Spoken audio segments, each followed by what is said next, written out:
Suzette Veneti show. Probably gonna start close to on time today, so hurry up, get over to twitch.tv/Stab Comedy, and it's a great show. We have Megan Pixel, we have Sal Calanni, and then we always have Chelsea Bearce, we always have Mean Dave, we have David Shapiro, unfortunately, and a special surprise guest tonight. So tune in and find out who that is.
I mean, if everyone's here, we can just start. I'm having to download the new 5.0 version of Zoom.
Welcome to the virtual Stab Comedy Theater. It's time for the Suzette Veneti Show. Please welcome to your screen, Suzette Veneti.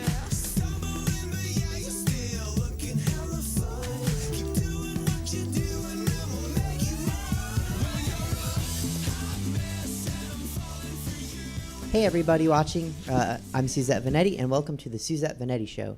It's May 31st, it's 7:01, which is the closest we've come to starting on time, so 10 points for us. I hope you're watching, I hope you're enjoying, and if you don't mind giving me a minute, I just want to say, I know this is a comedy variety talk show, and it's supposed to be funny and entertaining, but I can't this week. I can't. I mean, we can. Well, I can't ever. But we have to start. We have to acknowledge everything that's happening. And if you don't want to hear this acknowledgement, I guess skip ahead 3 minutes. But you really should.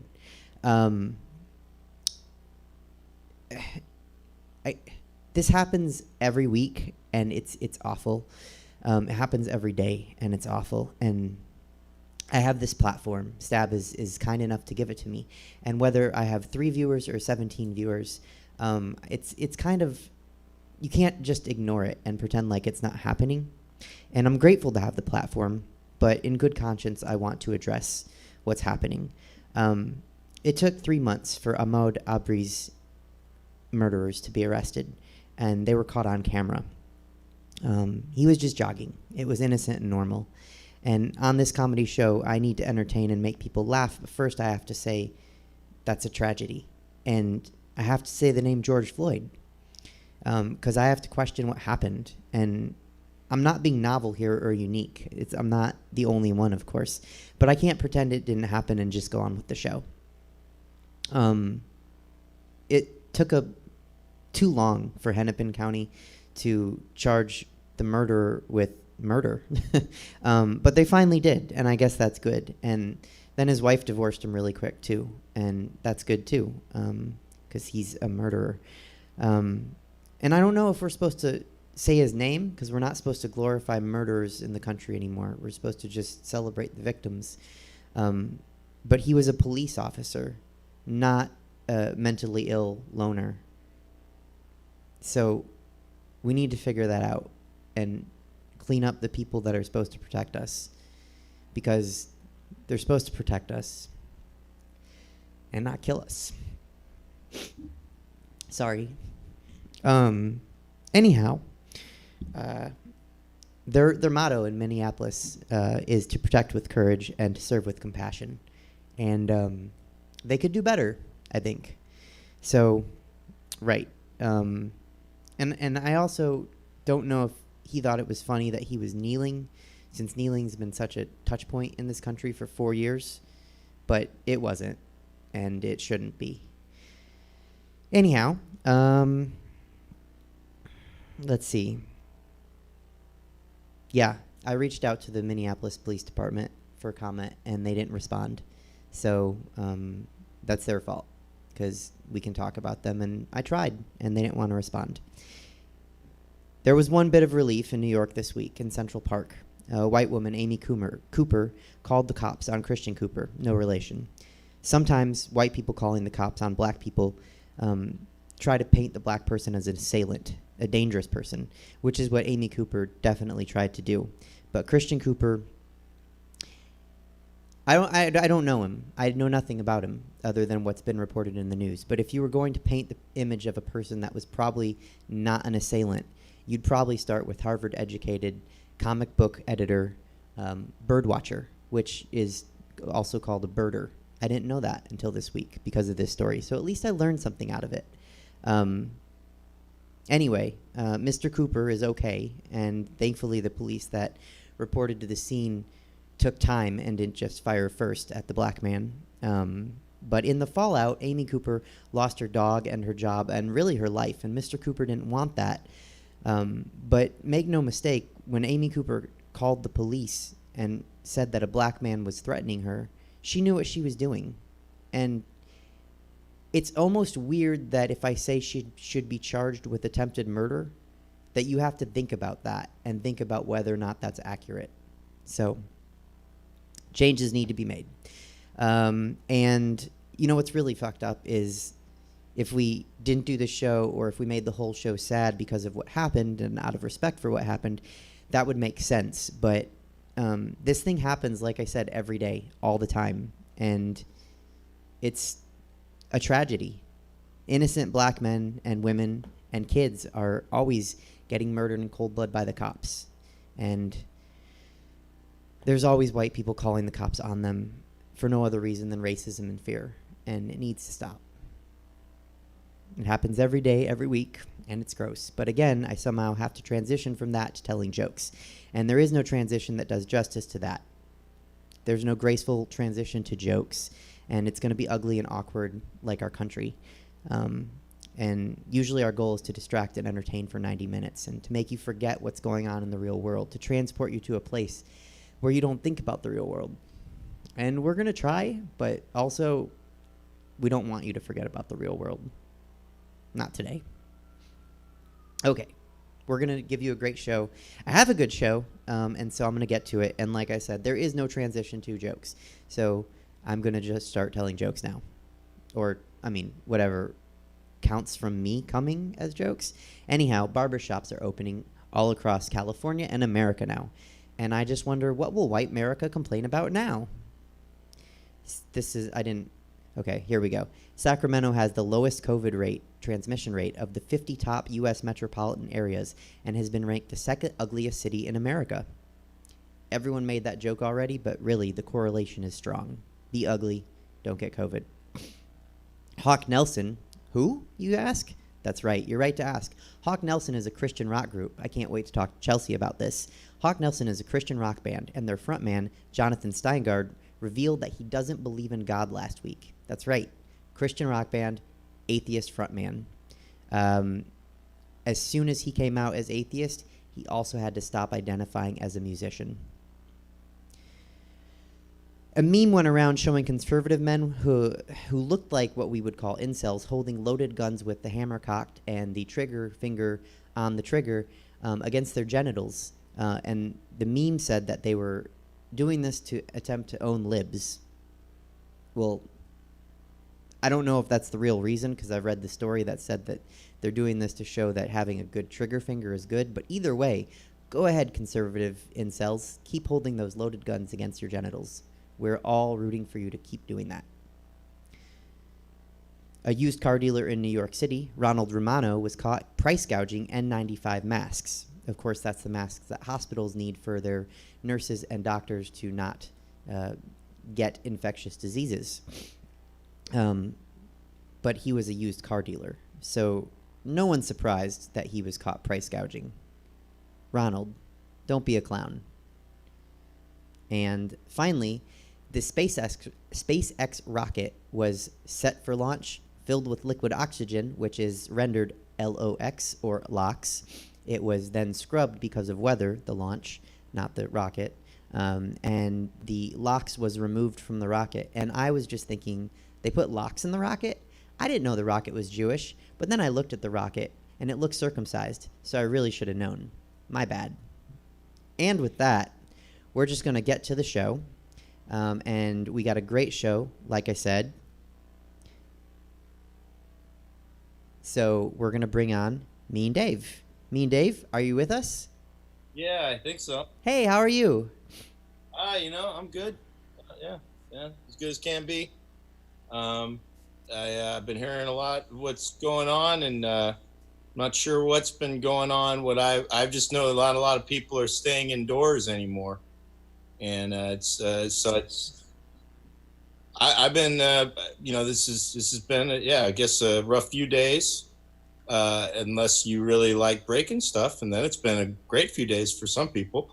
But yeah, as far as overall everything you talked about, and I really was glad you capped off your set with a Jewish joke. That was really have to. That made me. I was like, we're in good hands, So, but beyond that, yeah, my favorite thing this week has been due to a lot of people really, kind of speaking seriously on such heavy subjects. I have not seen a peep from anybody who has been crying about people not staying indoors. So that's been my really. There's a silver lining to every tragedy, and that's been everybody that I know on social media who likes to. There's a lot of these comedians that I'm friends with that they're my friends, but they like to give these press conferences. I like to say, and where every morning they want to sort of scold everybody, and they're also armchair scientists too, because they've got all the up-to-date facts on the science of COVID-19 and the coronavirus and all that. And the moment that we learned about George Floyd and everything else, and as the tension started mounting, not one of them saying anything about people going outdoors. So now I feel like I got to leave the house just to kind of do the right thing. Right. So I'm going to be going with no mask to grocery outlet tomorrow and shopping. So and I might knock a few things over just to show solidarity. But yeah, other than that, really, it's been a pretty quiet week where I live, because I live in a suburb, and until people just decide to go, if they want to come to New Park Mall and try and loot New Park Mall, I have 3 words: good fucking luck, because there ain't shit at that mall. I dare you to find anything at that mall worth looting. I mean, pretty much the only thing you're going to loot are old Asian couples that have been walking around. They only use that mall now as a place to walk, like a hamster wheel for old Asian couples. They don't want to have to go to a track and field at a high school, so they go to the mall, and that's all that New Park Mall has now. Everything else, there's a movie theater and stuff like that, but all that stuff got shut down. But I'm pretty sure the old Asian couples are still allowed to walk, so long as it's you got your mask and 6 feet. So, but beyond that, yes, awful tragedies, and yes, people trying to do the right thing. And my favorite thing to do right now, I defer to the ISIS. When I say ISIS, not ISIS, I'm talking the ISIS, like plural of ice, and I'm speaking about Ice-T and Ice Cube. I follow both of them on social media, and they've been my main news sources.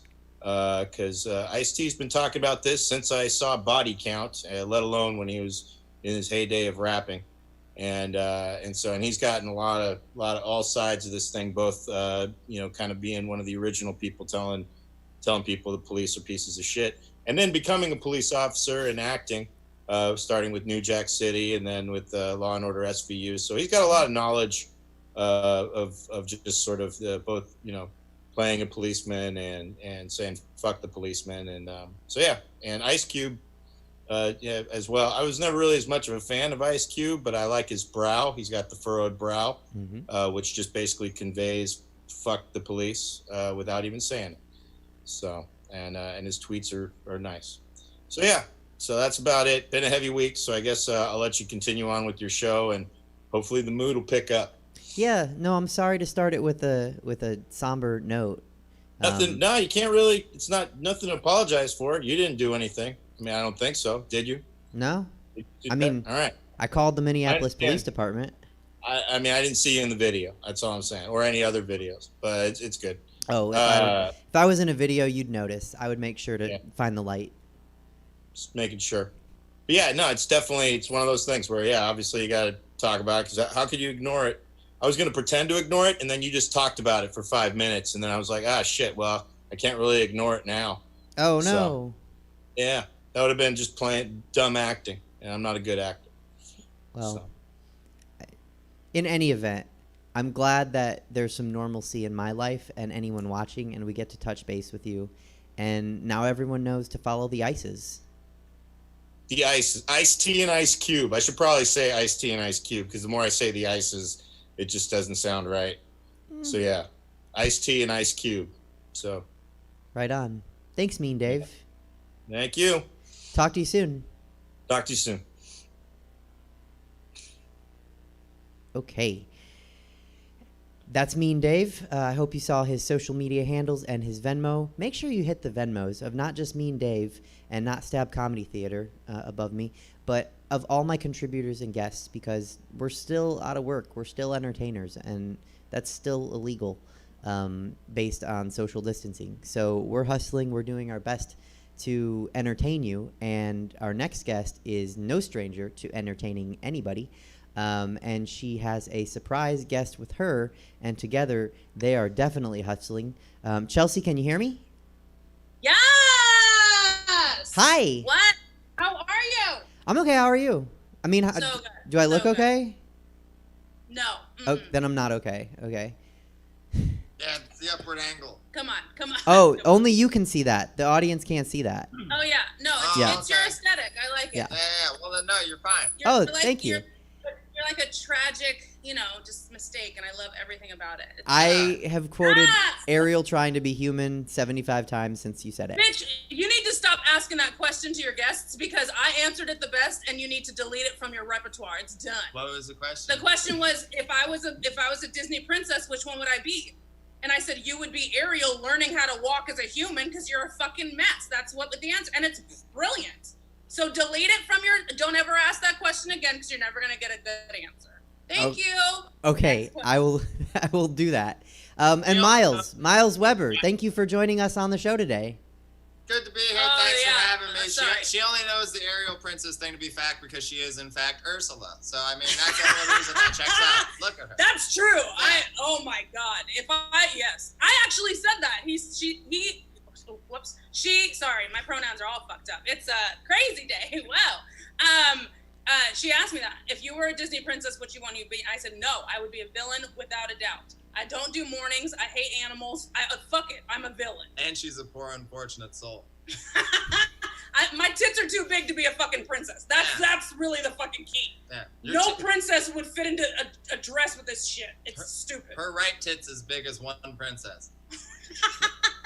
I'd be remiss if I didn't say that when Ursula becomes a human, Vanessa, and she's like, Vanessa. yeah, that was the first Disney princess to have jiggling boobs, like visibly jiggly boobs.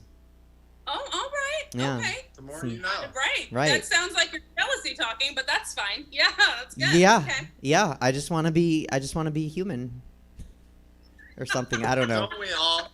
Myles, would you introduce yourself to your I can or Chelsea can? We need to know. My viewers need to know who you are. Yes, I'm Myles Weber. I'm a stand-up comedian and best friend to Chelsea Bearce. Right here, best friends in big air quotes. Yeah, gross. I'm a comedian. We're friends. We work together a lot and tour all around the country and also out of the country sometimes as well. Ooh. Yeah. Yeah. International best friends. Yes. Yeah, that's Yeah. cute. And so we've been doing content and doing shows and stuff like that throughout the quarantine, going live and doing things like that. So he lives in Vegas. I'm in the Bay Area. So every time we can get together and do content, it's awesome. So he decided to join me on your little segment today. Yes. I figured I was doing nothing, and this was something, and that's better than that. Yeah. Well, thank you for joining us. Yes. Anytime. It's already been great. It's been 2 minutes, and I've dropped 3 Disney references. Awesome. Well, what are we talking about today besides Disney? Let me tell you. Something very important. This is very important. It's what all the kids are talking about. Everyone's talking about it, so let's get into it. We gotta get it out of the way. We're gonna have a debate now. Yes. On Instagram, I'm Chocknilla, CHOCNILLA. That's half chocolate, half vanilla. Get it? Follow me. It's there. Now, every afternoon when my child goes to sleep, I do something called Nap Time Talks, and we have a debate on Instagram Live with all of my followers. I have 7. So, and they follow, and we have a discussion. So we're going to have one of the most heated discussions that we've had on my Nap Time Talks Instagram Live show right here on the Suzette Veneti show live on Twitch. Yes. Right Ready? here. I'm ready. The question is, is a Pop-Tart a ravioli? No. I don't know how you can say no. I just did. No. And I'm sure that transitions into another different series of languages. I wish everybody could see Mean Dave's face right now, because his face is, I can only describe it as a man who thinks that a Pop-Tart isn't a friggin' ravioli. Right. Is it? Or he's... Hold on. Is it possible to show Mean Dave's face? Yeah, and can we show keep his Myles name? and He's Chelsea. clenching right We've now. never done this. We've never gone 3. We've never gone 3 people. Okay. Okay, I mean, we're don't hurt gonna yourself. switch Don't over break- and switch back. Perfect. Okay. And- Keep your face, Dave. Keep your face. Hold on Keep to your it. face. Remain that discomfort. Clench. Yep. Squeeze it. Squeeze Squeeze the it. glutes. It's okay. There you go. Like you're trying to crack an egg. Come on. I'm gonna say no. Actually, yeah. Okay. I don't know whose side that is, but I'm gonna say no. Oh, okay.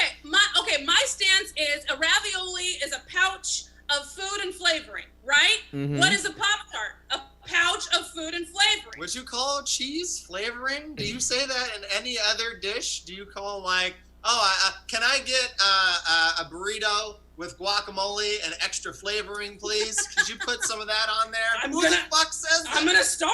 That Yeah. sounds delicious. They're gonna call you a gringo, which seems counterproductive. Well, they might call her a gringa. I mean, they might also be having pronoun issues. But I want to say this. Usually, because I watch these and I keep tabs on these nap time. What nap time theories? Yeah, clearly you watch. You don't even No, know I the do. title. I do. I'm always late, so I miss the name of the segment.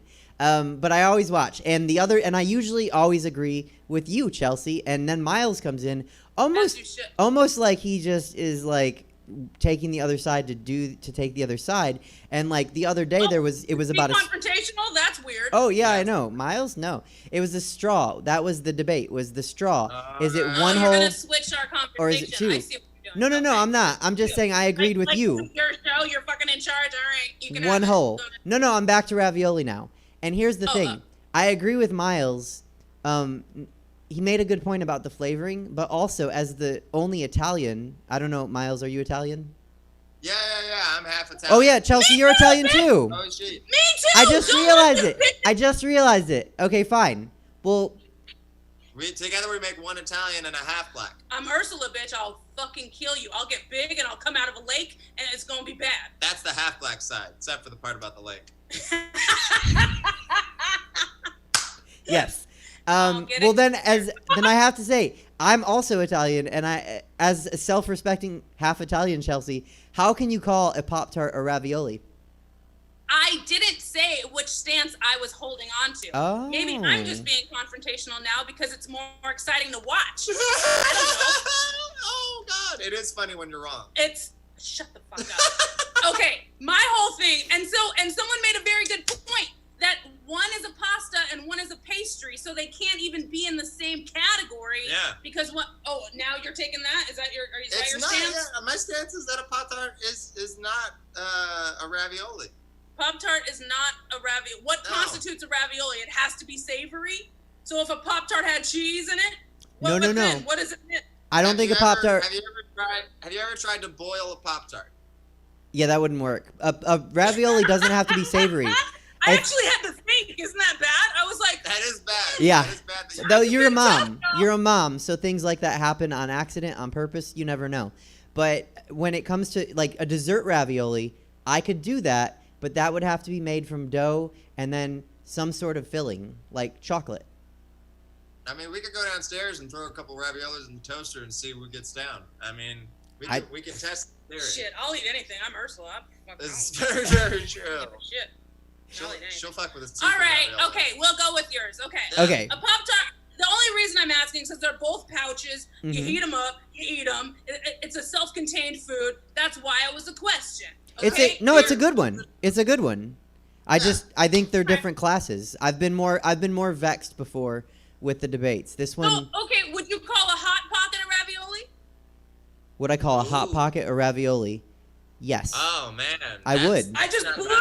your minds You right did. now. That's You not did. bad. Oh, do you boil a Hot Pocket? Oh. Wait. I don't think you In do, but I think- St. Louis, there is a thing called toasted ravioli, and it's famous, and it is like a Pop-Tart. Not a Pop-Tart, a Hot Pocket. No, it's like a Hot It's like Pocket. a Hot Like a Hot Pocket. I'm getting my brand names mixed up. I'm sorry. Okay, it's okay. Terrible, terrible. We were just gonna do the rest of Jim Gaffigan's act. Um, For the rest of our set. That's funny to no one. Okay, so that was my question. Was we were just gonna debate if if a Pop-Tart was a ravioli, which See? I guess we're saying no. It But happens. I'm saying that a Hot Pocket is a ravioli. That's what I'm gonna say. A big ass fucking ravioli. Yeah, that checks out. I think that's pretty accurate. Yeah. Okay. Hot Pocket's like white trash ravioli. So Oh. I feel like this dress is a pouch, and I feel like I'm delicious filling. Am I a ravioli? Oh, Lord Jesus. No, you're a hot pocket. Remember when Okay. Ariel was learning to walk and she was wearing a tarp with a rope? That's your ravioli, bitch. That's Yeah, when you're yeah. But here's Rat, that's the rat. best. It's the best analogy for me that anyone's ever come up with, and the fact that you're Ursula makes it even better. But the one thing that breaks the analogy and doesn't work is, would you want to steal my voice? Oh, hell no. That's a very good point. No. That's where we enter Bizarro World, and you would want to steal mine. Oh. Oh, man.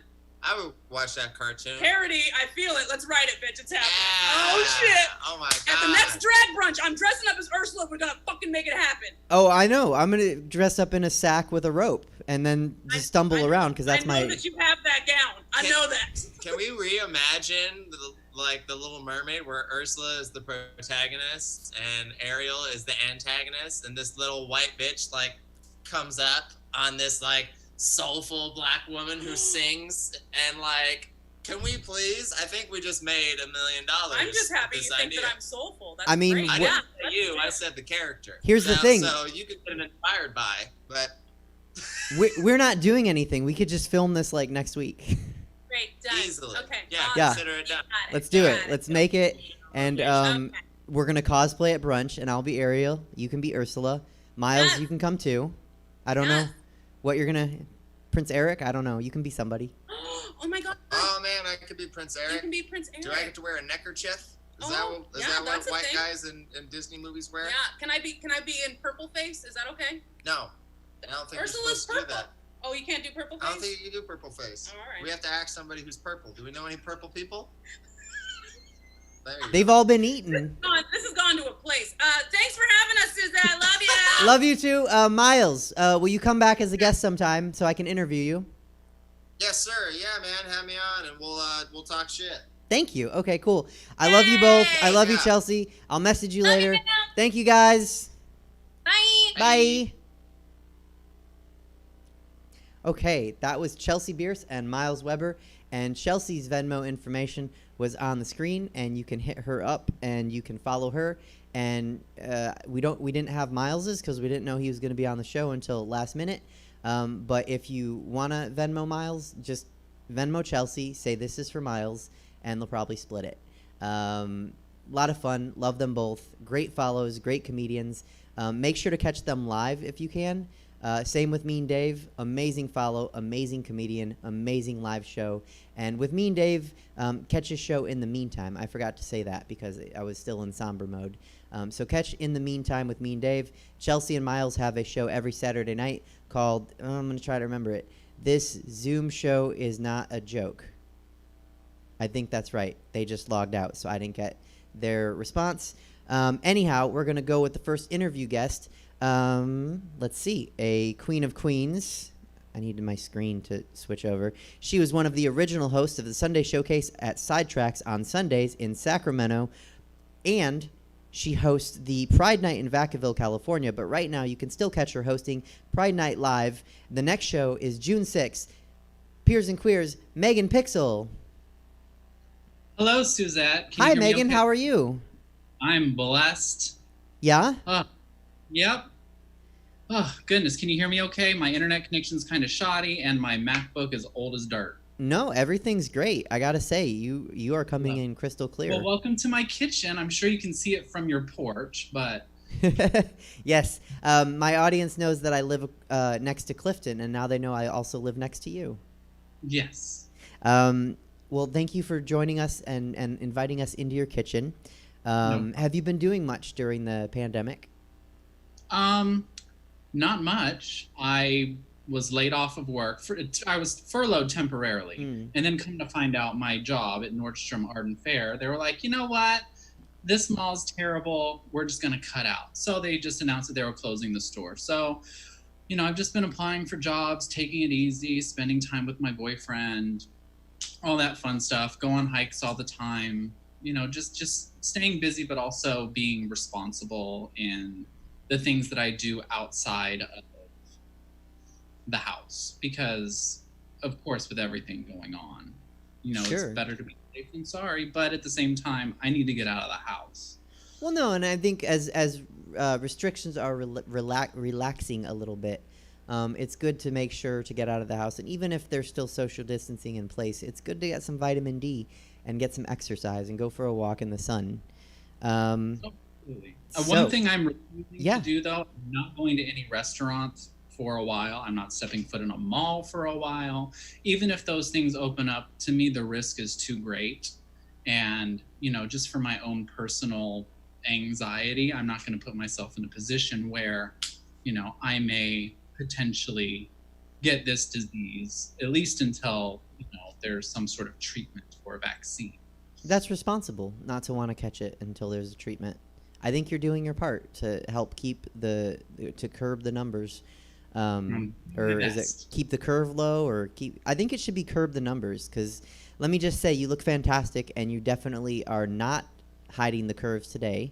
So thank you for looking You don't so want to good. see what's not being shown on camera. What's that? You don't want to see what's not on camera. I'm not wearing hips or nothing. I'm like, you're getting titties and hair. Speaking of which, I just made this hair today. Has a bit of a harsh hairline, but I gave my hair has always frightened me when it comes to drag. I can beat a mean face, but when it comes to hair, I'm like, Luna, here's some wigs that are ratty and shitty. Can you whip me something something nice? And that would be Luna Nova, another Sacramento queen. Yes, I love Luna Nova. She's phenomenal. One of my favorite girls. Well, I have to say, I live next door, so if you ever just want to say help me with hair, no, I'm kidding. Everyone watching if I'm ever going out wanting to be Sarah Jessica Parker in Hocus Pocus, I will let you know. Yes, I can help anybody with that. How long have you been doing drag, Megan? Almost 10 years. 10 years. I've been doing it for almost 10 years. I started in October of 2010, like when I first kind of dabbled in it, but Megan really wasn't born until that following spring when my original drag mother painted me for the first time and made me look like Joy Behar. Oh, who's your original drag mother? And just her name is Vicadonia Nightingale. She's from the East Bay. Okay.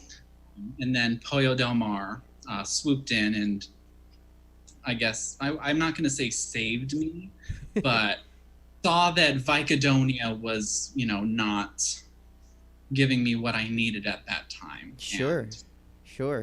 I know of Pollo. I don't know if she knows of me, so I won't.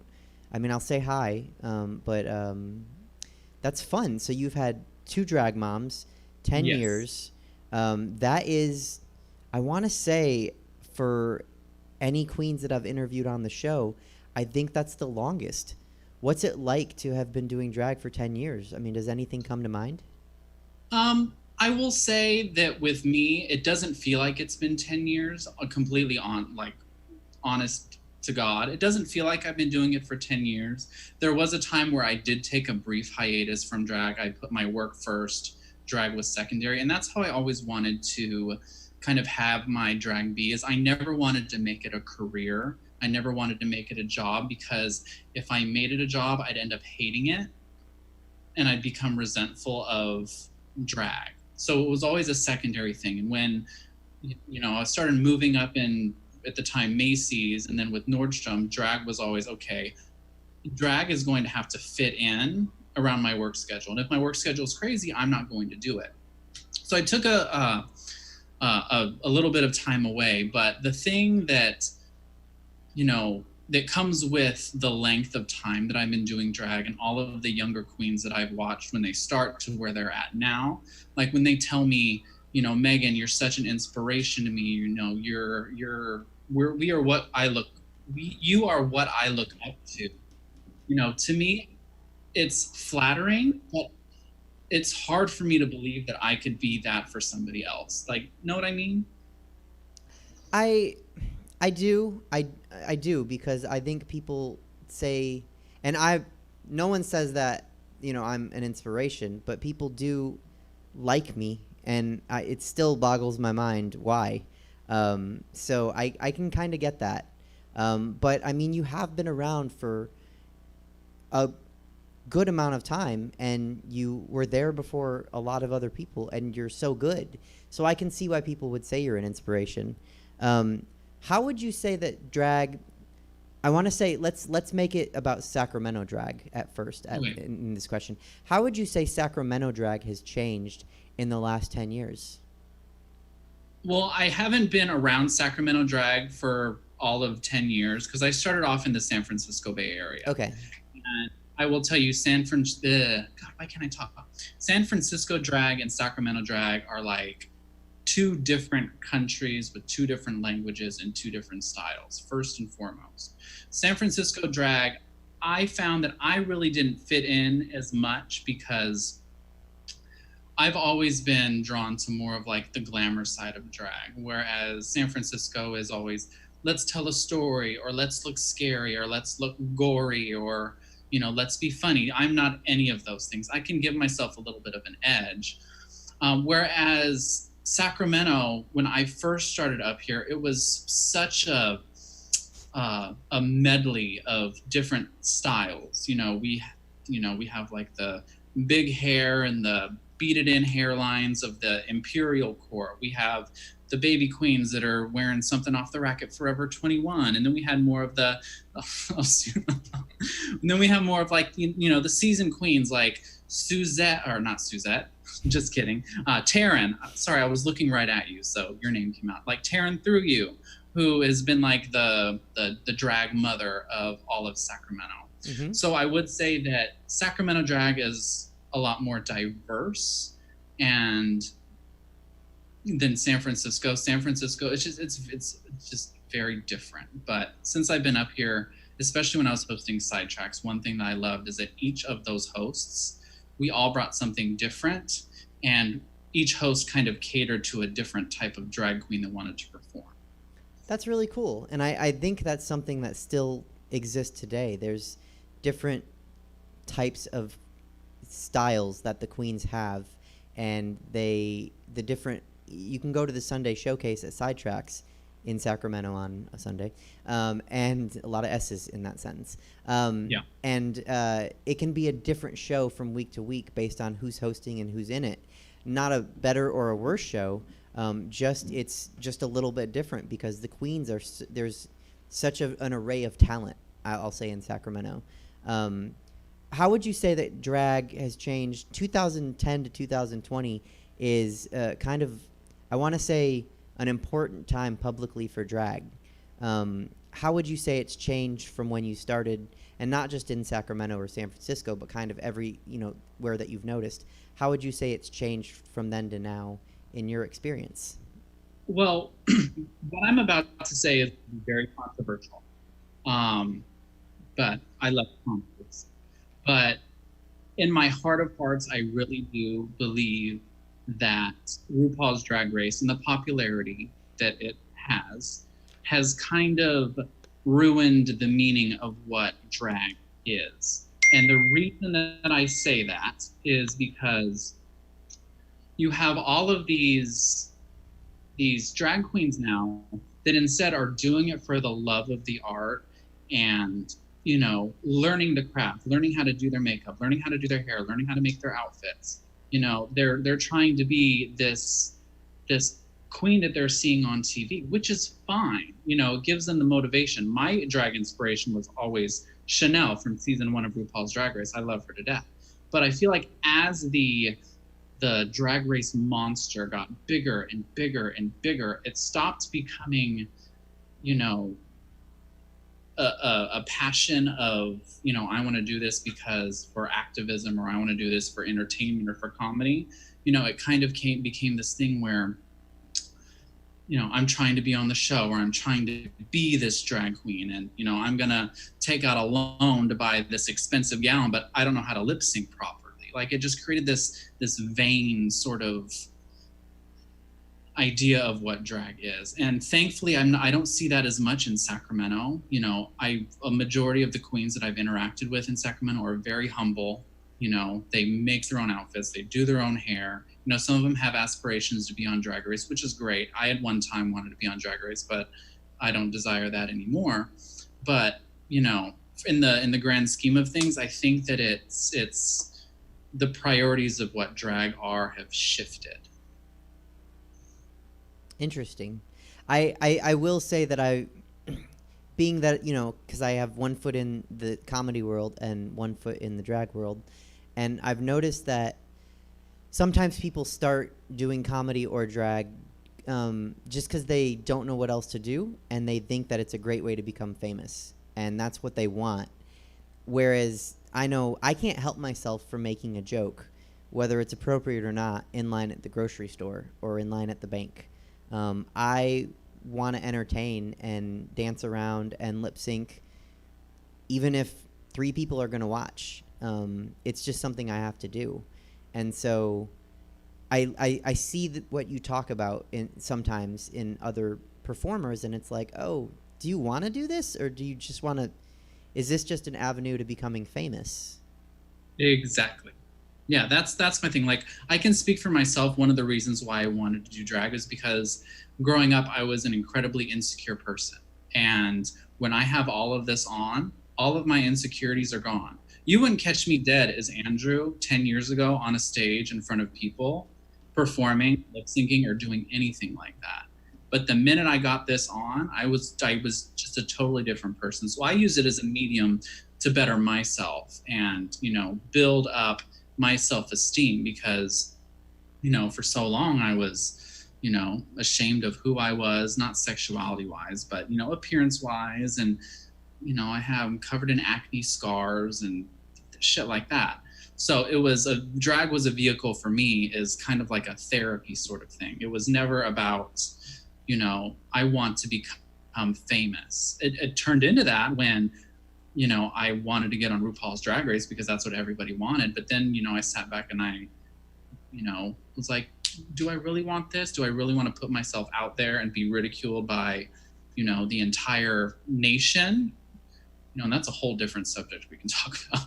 No, that there is a difference, and I think there's a difference between starting it and then once you're in it, like you were, aspiring to get to what's perceived as the top, which would be the show, as opposed to starting doing it so you can be in the show. Yeah. Exactly. So you have performed over 10 years, I'm sure, in so many different kinds of venues. What's the most interesting venue you performed in? Probably the most interesting venue I've ever performed in was a restaurant in Pacifica. It was some hole-in-the-wall Mexican restaurant in Pacifica, California.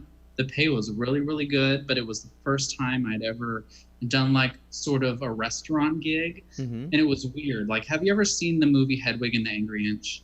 I haven't, actually. Okay, well, there's the scene in Hedwig and the Angry Inch where she is down on her luck. She has no money. Her boyfriend left her, stole all of her music, and is performing her music and making a big name for himself. So she's stuck doing these sort of performances in Chinese buffet restaurants, and like, walking down the line of tables and getting in people's laps and such. And that in that moment, that is exactly how I felt. I felt like Hedwig, down on her luck, performing in a damn restaurant where people were not interested in watching me perform at all. Yeah, that's bringing back some PTSD for me. Nothing is worse than performing and then having people look at you like you have fucking foreheads. Yeah, I don't know if you're going to hang out and watch the rest of the show, but the next interview guest, he is a phenomenal comedian, and a lot of the time, as a comedian, you end up in a bar where people don't want to hear comedy, but somehow they're there, and you're going to do what you're going to do. That hasn't happened to me with drag yet. Luckily, I haven't, but I've been there, just not with lip syncing. You've done some virtual shows since this all started. How would you compare and contrast virtual shows to shows in real life? I prefer performing and hosting in front of real people. Like, when I talk and when I speak on a microphone, it's always reactionary. And even, I wouldn't say that I'm a comedian by any stretch of the term, But even when I, make funny quips or I have people laugh, it's always a reactionary thing. So when I'm sitting in my living room or in my hallway with a sequin backdrop and I'm talking to my phone, recording these videos, it feels so inauthentic and disingenuous. It's so difficult. I would much rather be in front of people. Yeah. Like the digital thing, I understand that it's, a necessary thing at this point in time, but if I cannot wait till I'm back in front of a crowd of people, because I'm struggling. It's a bit sterile, but if I can say, I think you are hosting a great show in Pride Night Live, and the next one, of course, is on June 6th. And I know that performing in front of people is why we all do this, but we're getting closer, and at least we have the digital ability to perform in the meantime. Yeah. What goes into preparing for a drag show for you? Well, for me, I'm the type of drag queen where I get ready at the club when it comes to putting all of my outfits on. Right now, I would consider myself a lot lazier in my drag than I used to be. I used to have a lot of really nice drag, a lot of nice wigs, nice outfits, colored contacts, jewelry, outfits for days. And I had my entire drag bag stolen from the secure parking area of his apartment complex. It was some guy that I was dating. I left my bag in the car. I figured, you live in a gated community, this should be fine. Well, it got stolen. So, I vowed at that point in time, if I see any bum walking around with some ratty Christina Aguilera hair, then I know exactly who took my bag. But that makes it sound like it was me. I just want to point out that it was not me. No, it was not you. Like when I have that big curly hair that I have that I need to steam and reset at this point because it's starting to look like a damn blonde afro. But when it comes to preparing, I always start with my makeup first. I always go to the club ready to perform, but I just have a face on, boy clothes, get into the club. That's when I start putting my 4 pairs of tights on, my hips, my tits, my 2 corsets, the whole 9. Because I don't want to drive in that shit. Who wants to drive in that shit? And the one time I had a show in San Francisco, I was hosting the door at the Monster Show in San Francisco at the Edge, and I was in full drag, tits, hair, everything. And I got pulled over on the fucking Bay Bridge in full drag. It was the most awkward experience of my entire life. And the reason I got pulled over is because I had my seatbelt off because, I'm not a woman. I don't know what seatbelts are supposed to feel like on my tits. They go in between. Yeah, it was uncomfortable. So I didn't have my seatbelt on and I got pulled over in full fucking drag. What did the officer? Do you mind me asking what the officer said or what you said? What did that traffic stop? What was that like? He was very respectful. Obviously, my ID was me as a guy. So I kind of had to explain to him, like, yeah, I'm on my way to a show, blah, blah, blah. He still gave me a ticket. Oh. But yeah, I mean, it wasn't like this horror story of like being misgendered or looked down upon. I mean, I would think that a San Francisco police officer would, has probably seen everything. Probably. But I was hoping maybe you got out of the ticket because you were so blam. No.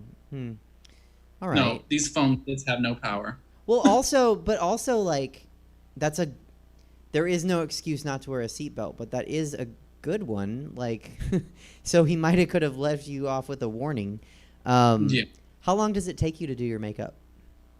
I like to give myself about an hour and a half to 2 hours. And I mean, I know that seems like a long time, but I like to sit down, put on some music or watch some YouTube videos. The most troubling thing in doing my makeup has always been my eyes, especially covering my eyebrows and making sure my eyeshadow gets blended properly. Because sometimes it'll become just a fucking muddled mess. So that's the thing that I take the most time on.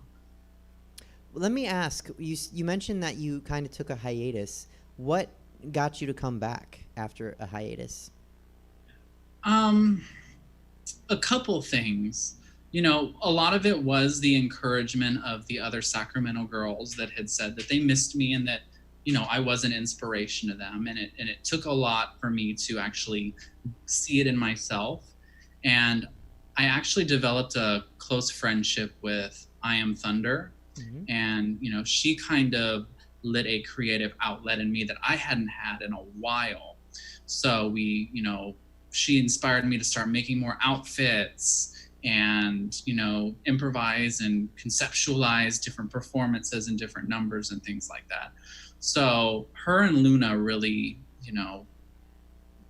when we all hung out before this whole pandemic happened, they were like, girl, you need to fucking come back. Like, we need you out there. So, I finally was in a place where I could accept that, you know what? I am somebody that people can look up to and people have looked up to. I'm not, because that's the thing. Like, I never saw myself as, any great drag queen. I'm not a dancer. I always say that I'm a prancer before I'm a dancer. You will never see me do a damn death drop. And if I do, it'll be with both legs and I'll be sore in the morning. But, I'm not one of these drag queens that goes out there and does an 8 count and full on choreography. So, and I always compared myself to those girls. And I'm like, I'm not that type of drag queen. I don't do that. But these are the girls that are getting the tips. Therefore, I'm a shitty drag queen. So why are these people Right. It is. telling me that I'm like this great, cornerstone of the drag community when, I'm not, it's just, but they really beat it into me and motivated me to start doing more things, and I came back. Well, a virtual thank you to I Am Thunder and Luna Nova. I have a couple viewer questions. A couple viewer questions, and then you had some photos you wanted to talk about. So viewer question from Taryn in Sacramento. You're a Kylie Minogue fan, right? Yes, I love Kylie Minogue. What's the one Kylie Minogue song that you just are disappointed in? That I'm disappointed in? It's not necessarily a song. It's honestly probably the whole album of Golden. I was not a fan of that album at all. Dancing was okay, but the rest of the album, I was just kind of like, can we get some Aphrodite, please? Like, Aphrodite to me is, Aphrodite and X are two of my favorite albums by her.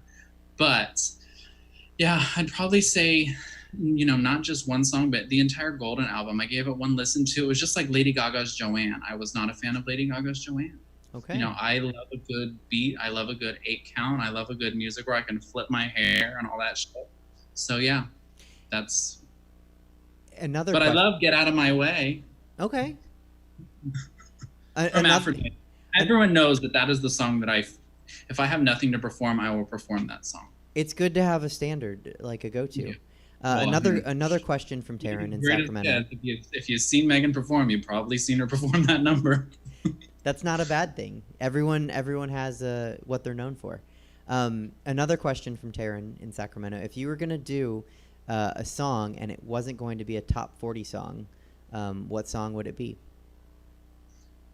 Are we talking top 40 today? I think ever. Top 40 ever? Mm-hmm. God, that is such a good question. I mean, I perform songs that, aren't necessarily top 40. Oh, God, I'm going to have to scroll through my phone to see what music. Because, I have my Sure. Well, while you do that, let's throw up a picture and let's talk about, you wanted to talk about these pictures. Oh, God. Which one are we putting up first? Oh, okay. Well, can you talk about the pictures? I'm not sure which one we're putting up first. Does it matter? Oh, yeah, I can talk about the pictures. Okay, tell us about the pictures. Wait, what pictures are we talking about? The ones that you emailed to me. Oh, are they up right now? Yeah. Oh, which one is up right now? They're going to be. Okay. Tell me which one is up, because I can't see on my end. The black flower one. Oh, Jiminy Christmas. Thank you, Jesse. So, hold on, let me double check, see which one it is. Ooh, so I had been doing drag, I think it was about a year or 2 years into, hold on, I'm pulling it up myself, I need to make sure. Okay, so that was the first time that I thought that I could style a wig. And literally all that is a black bob with a black kind of regular wig on top of it. that I got actually at Evangeline's in Sacramento, because I went up to Sacramento at one point. But I just thought I was just the fucking cat's meow. And that gray flower, let me tell you about the fucking gray flower. That gray flower ended up having its own Twitter account, because at the time my drag mother, Pollo Del Mar, used to read me constantly, because every single hair that I wore, I put that damn flower in it. But yeah, I got that outfit at Rainbow. The necklace I got at Rainbow. Earrings I got at Rainbow. I was using this cheap palette I got off of, I think it was like eBay, and it had like 200 colors in it. Yeah, I just thought I was the ish, and I cropped her out, but I'm actually standing next to Maxine Pad. She still does drag in the Bay Area. Okay. She's an amazing performer as well. And what's the other picture that you brought? Oh, the other picture. Okay. That one. That one, I always say that I look like a dusty drag version of Miss Piggy in that photo. That was one of my original Christina Aguilera hairs. And the outfit I got at another store in Vallejo, because that's where I'm from. But yeah, I loved my blue eyeshadow and my McDonald arch eyebrows. You can tell my lashes are wonky. But yeah, that was when I first started. And like I said, everyone told me I was beautiful. Everyone told me I was fish. Everyone told me that I was just everything. And I believed them. And it wasn't until my drag aunt, Becky Motor Lodge, took me aside and she said, Megan, girl, I'm just going to be real with you. You can do so much better. So let's sit down and let's play with makeup. And she pretty much helped put me on the path to looking like this. I will say, I think you're beautiful, and I think those pictures don't do you justice.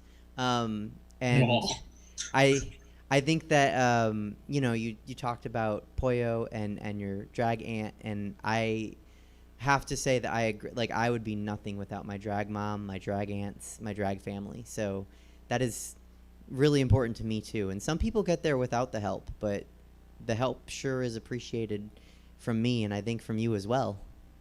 Yeah. Right on. And to answer the question that Taryn asked about a song that's not a top 40 song, one of my favorite songs to perform that's not a top 40 is actually the James Bond, The World Is Not Enough number from Garbage. I love doing that number. I love Garbage. And it's one of those songs that I feel like I can really just give it my all. It doesn't require any dancing. It just requires selling a really great lip sync, and I can do it in like a nice slinky black gown. So song that's not top 40 that I love doing, or that I, would do, is The World Is Not Enough by Garbage. It's a good choice. Are you ready for rapid fire questions? Oh, I'm ready. Okay. What is your favorite thing about the existence of brunch? The existence of brunch? Chicken fried steak. What is a drag name that you ended up not using? That I ended up not using? Megan's Law. Oh, okay. I like Megan Pixel, but I like Megan's Law. Do you name your wigs? I do not. What's your favorite color wig? My favorite color wig? Probably, I call it my Piper Laurie wig, but that was before Luna Nova took it over, because it kind of looked like Carrie's mother, or just brown and frizzy, but it's like this reddish brownish color. Okay. You've probably seen it. It's the one that I would always style up and down to the side. I think I have. When you put on a bra, do you put it on and clasp it in front and then spin it, or do you stretch around to the back to clasp it? Oh, I clasp it in the front and then spin it around. And then I pull my chest fat on top of my tits. That's on top of my stuffing. So then it gives me like a sort of a cleavage-ish look. Hey, that's a good trick for anybody watching that wants to try drag. How high is too high for high heels? For high heels? God, that is a good question. So this is the thing. I can only wear shoes that have ankle support. So I can't wear a platform stiletto or anything like that. It has to have an ankle support. But I'd probably say anything more than like 6 inches, and I'm like, fuck that. Yeah, no, I'm right there with you. What is the funniest thing an audience member ever said to you after a show? It's not really it wasn't really during a show. And I'm probably getting this totally wrong, but my drag sister, Sandra, oh no, she didn't. So me and there was this other person in our drag house. I'm not going to say her name just in case she ends up reading this. Well, I'm going to have to. So there was this other drag queen that I was in a drag house with. Her name was Jill Feltafish. Love her to death. She's a sweet girl. She moved up to Portland. But there was this gag that everyone said that we were like the Double Mint twins and that we looked so much alike, but we looked nothing alike. And I used to always get so offended anytime somebody would say that we looked alike. So anyhow, I'm performing at the cafe in San Francisco and I'm shaking my ass and doing my thing and feeling myself. And Sandra is holding out a dollar bill and I go to grab it and she goes, "Come on, Jill." And she like rattled me so much because, you know, she's reading me as I'm performing, saying that I look like a drag queen that at the time I was like mortified to be even compared to. Okay. When you hang toilet paper, do you hang it so it hangs over or under? Under. Okay. Who's your favorite drag queen? Wait, hold on. You go toilet paper like you have to pull up from the bottom? Yeah, so it's like here's the roll and the wall. It hangs like this, and then I can like pull it and tear it. You're the only person so far to answer it that way. Really? Yeah, everyone else isn't over. It seems so. Hold on, I just. Next question. Okay. Your favorite drag queen? My favorite drag queen? Mm-hmm. Favorite drag queen. Goodness, honestly, the one that really like inspired me that I just wanted to, you know, just so beautiful, Chanel from season 1 of RuPaul's Drag Race. Favorite drag. If we're talking famous drag queens, if we're talking like dear friend drag queens, I would probably say Becky Motorlodge. She doesn't do drag anymore, but she really helped, you know, motivate me and propel me to where I am right now. Favorite drag king. I would probably say Axel Andrews. He's out of Florida. Just he's a bio king as well, but I like what he brings. He's very different with the sort of like male presenting drag that he does. And I love the conceptual numbers that he comes up with. He's something that I haven't really ever seen in the drag king community. Cool. People should check him out. And finally, what are you looking forward to most once the quarantine is lifted, social distancing isn't in place, and we can just go back to normal? Having an actual job again, you know, because right now I'm unemployed. That's the one thing that I just want back. And I feel like just having a job will give me a sense of normalcy. Right. Because I mean, I can go shopping if I want to. I can go out to eat at a restaurant if I want to. But you know, these unemployment benefits are going to run out. And I need a damn job. Okay. So having the you know, more employment opportunities. Well, if anyone is watching and they need to hire somebody, I can't think of a better person. I don't know what the job is for, but I would recommend you for it. I mean, I would honestly do anything. I'm not too proud to shovel shit or mow a lawn. Right on. I was Instacart for a while, so I mean, once my unemployment runs out, if I don't have something, I have an interview with the state on Thursday. Good luck. We will see how that goes. Good luck. That's all I got, Megan. Anything else? We can put up your picture, your poster of the show you're hosting on Saturday. Yes. Anything else before you go? All I can say is thank you so much for having me. It's been fun. Anybody that's watching, tune in Saturday, June 6th for our Pride Night live show. We have a great cast of queens. Twitch.tv/Pride Night Vacaville. Once I get done with this, I'm actually going to record some things for that show and probably flip my hair in this kitchen to some music and as I figure out what I want to perform. But yeah, Twitch.tv/Pride Night Vacaville. Well, thank you for coming on. It was really a pleasure and an honor to have you here. And I'll have to wave when I walk home. Yes, and I'm going to have to swing by and pick up those damn lights. Yeah, I don't know how to light things. Okay, Well, thank you so much. I love you. I'll talk to you soon. And everyone should tune in on Saturday. All right. Thank you so much. Bye, Love Megan. you too. Bye. Peers and Queers, that was Megan Pixel. And you can find her on her social media handle that we displayed. And you can also find her hosting Pride Night Live. That was twitch.tv/Pride Night Live, I believe. It was on the poster. So if I'm messing it up, that's what it was. And with that, we're going to move on to my next guest. Oh, no. Hold on. I asked my next guest for his intro, and then I read it, and I just didn't put it on the... You know what? I'm just going to bring him on and ask him, because it's lost in a message somewhere, because I didn't move it onto the document, and I suck. I'm so sorry. He's fantastic. He's amazing. I love him as a comedian and a person. Peers and Queers, Sal Calanni. Did you just fuck up my intro, bro? I did. What was your intro? I don't even remember. Oh, Dry Bar. I got an album somewhere on Sirius XM, but Little, it's not playing. Little Dago. Because of COVID right now, really. Well, not really. How's it going? It's going all right. How about you? The world's going crazy, man. They're looting the Adidas store outside. It's insanity right now. And you're in Los Angeles, right? Yeah, didn't you feel weird doing this show with the world burning? Yeah, no, we covered that at the top of the show. It's a little bit weird. So I wanted to acknowledge it because things aren't normal. But, No, it's crazy. You know, what do you do? Because this is how things are, not looting, but the violence and the killing happens every day. And so if you stop doing it because all of a sudden all the white people noticed it, you know. Well, now that we got camera phones. Right. Those are important. They're helping. Yeah, technology changed the game. That's all it is. So, yeah, no, it's been a crazy weekend. Just like following up, and it's crazy too because of COVID's going down and people are crowding together. Right.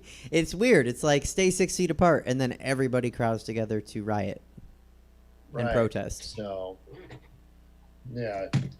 So you haven't been out in the looting and rioting. You've been safe?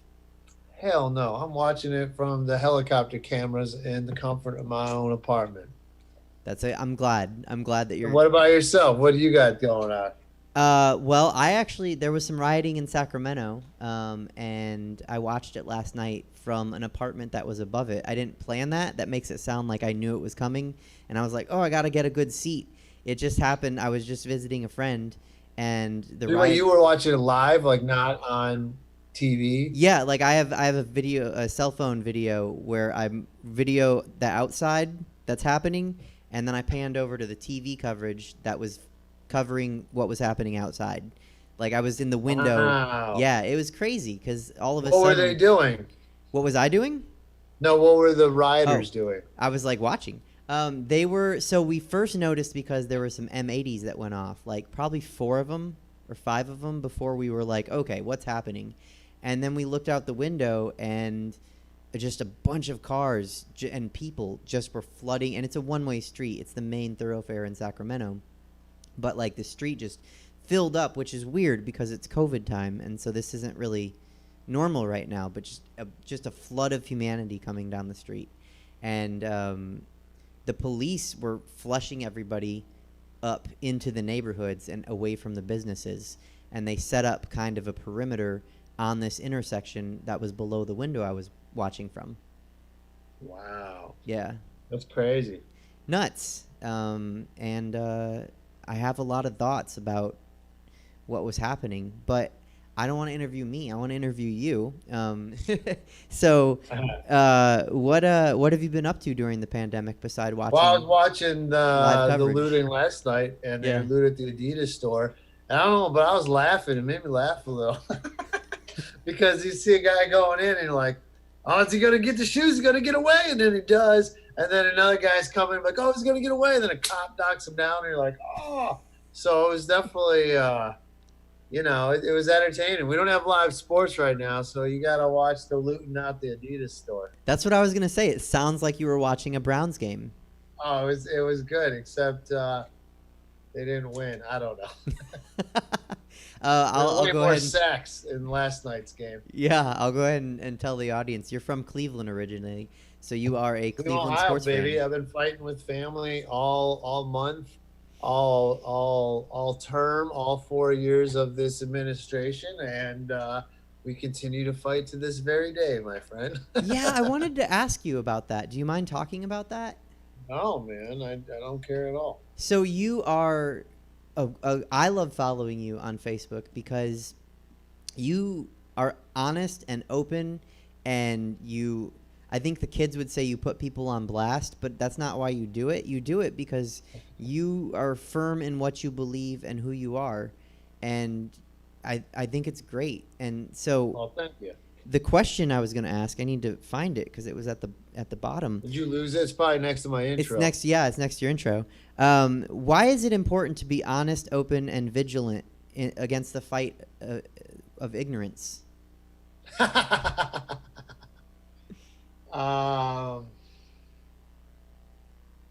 don't know, man. I think I grew up on it, I feel like, and I was surrounded by it, and then I moved away from it, and then I found a place where I connected with other people who were like me, and it kind of opened my eyes even more. Like a lot of things in my life opened my eyes in every moment, you know what I mean? So that helps. Like in Cleveland, Cleveland's a very segregated town, right? And the first time I really had much experience with black people, I worked at the ballpark at Jacobs Field.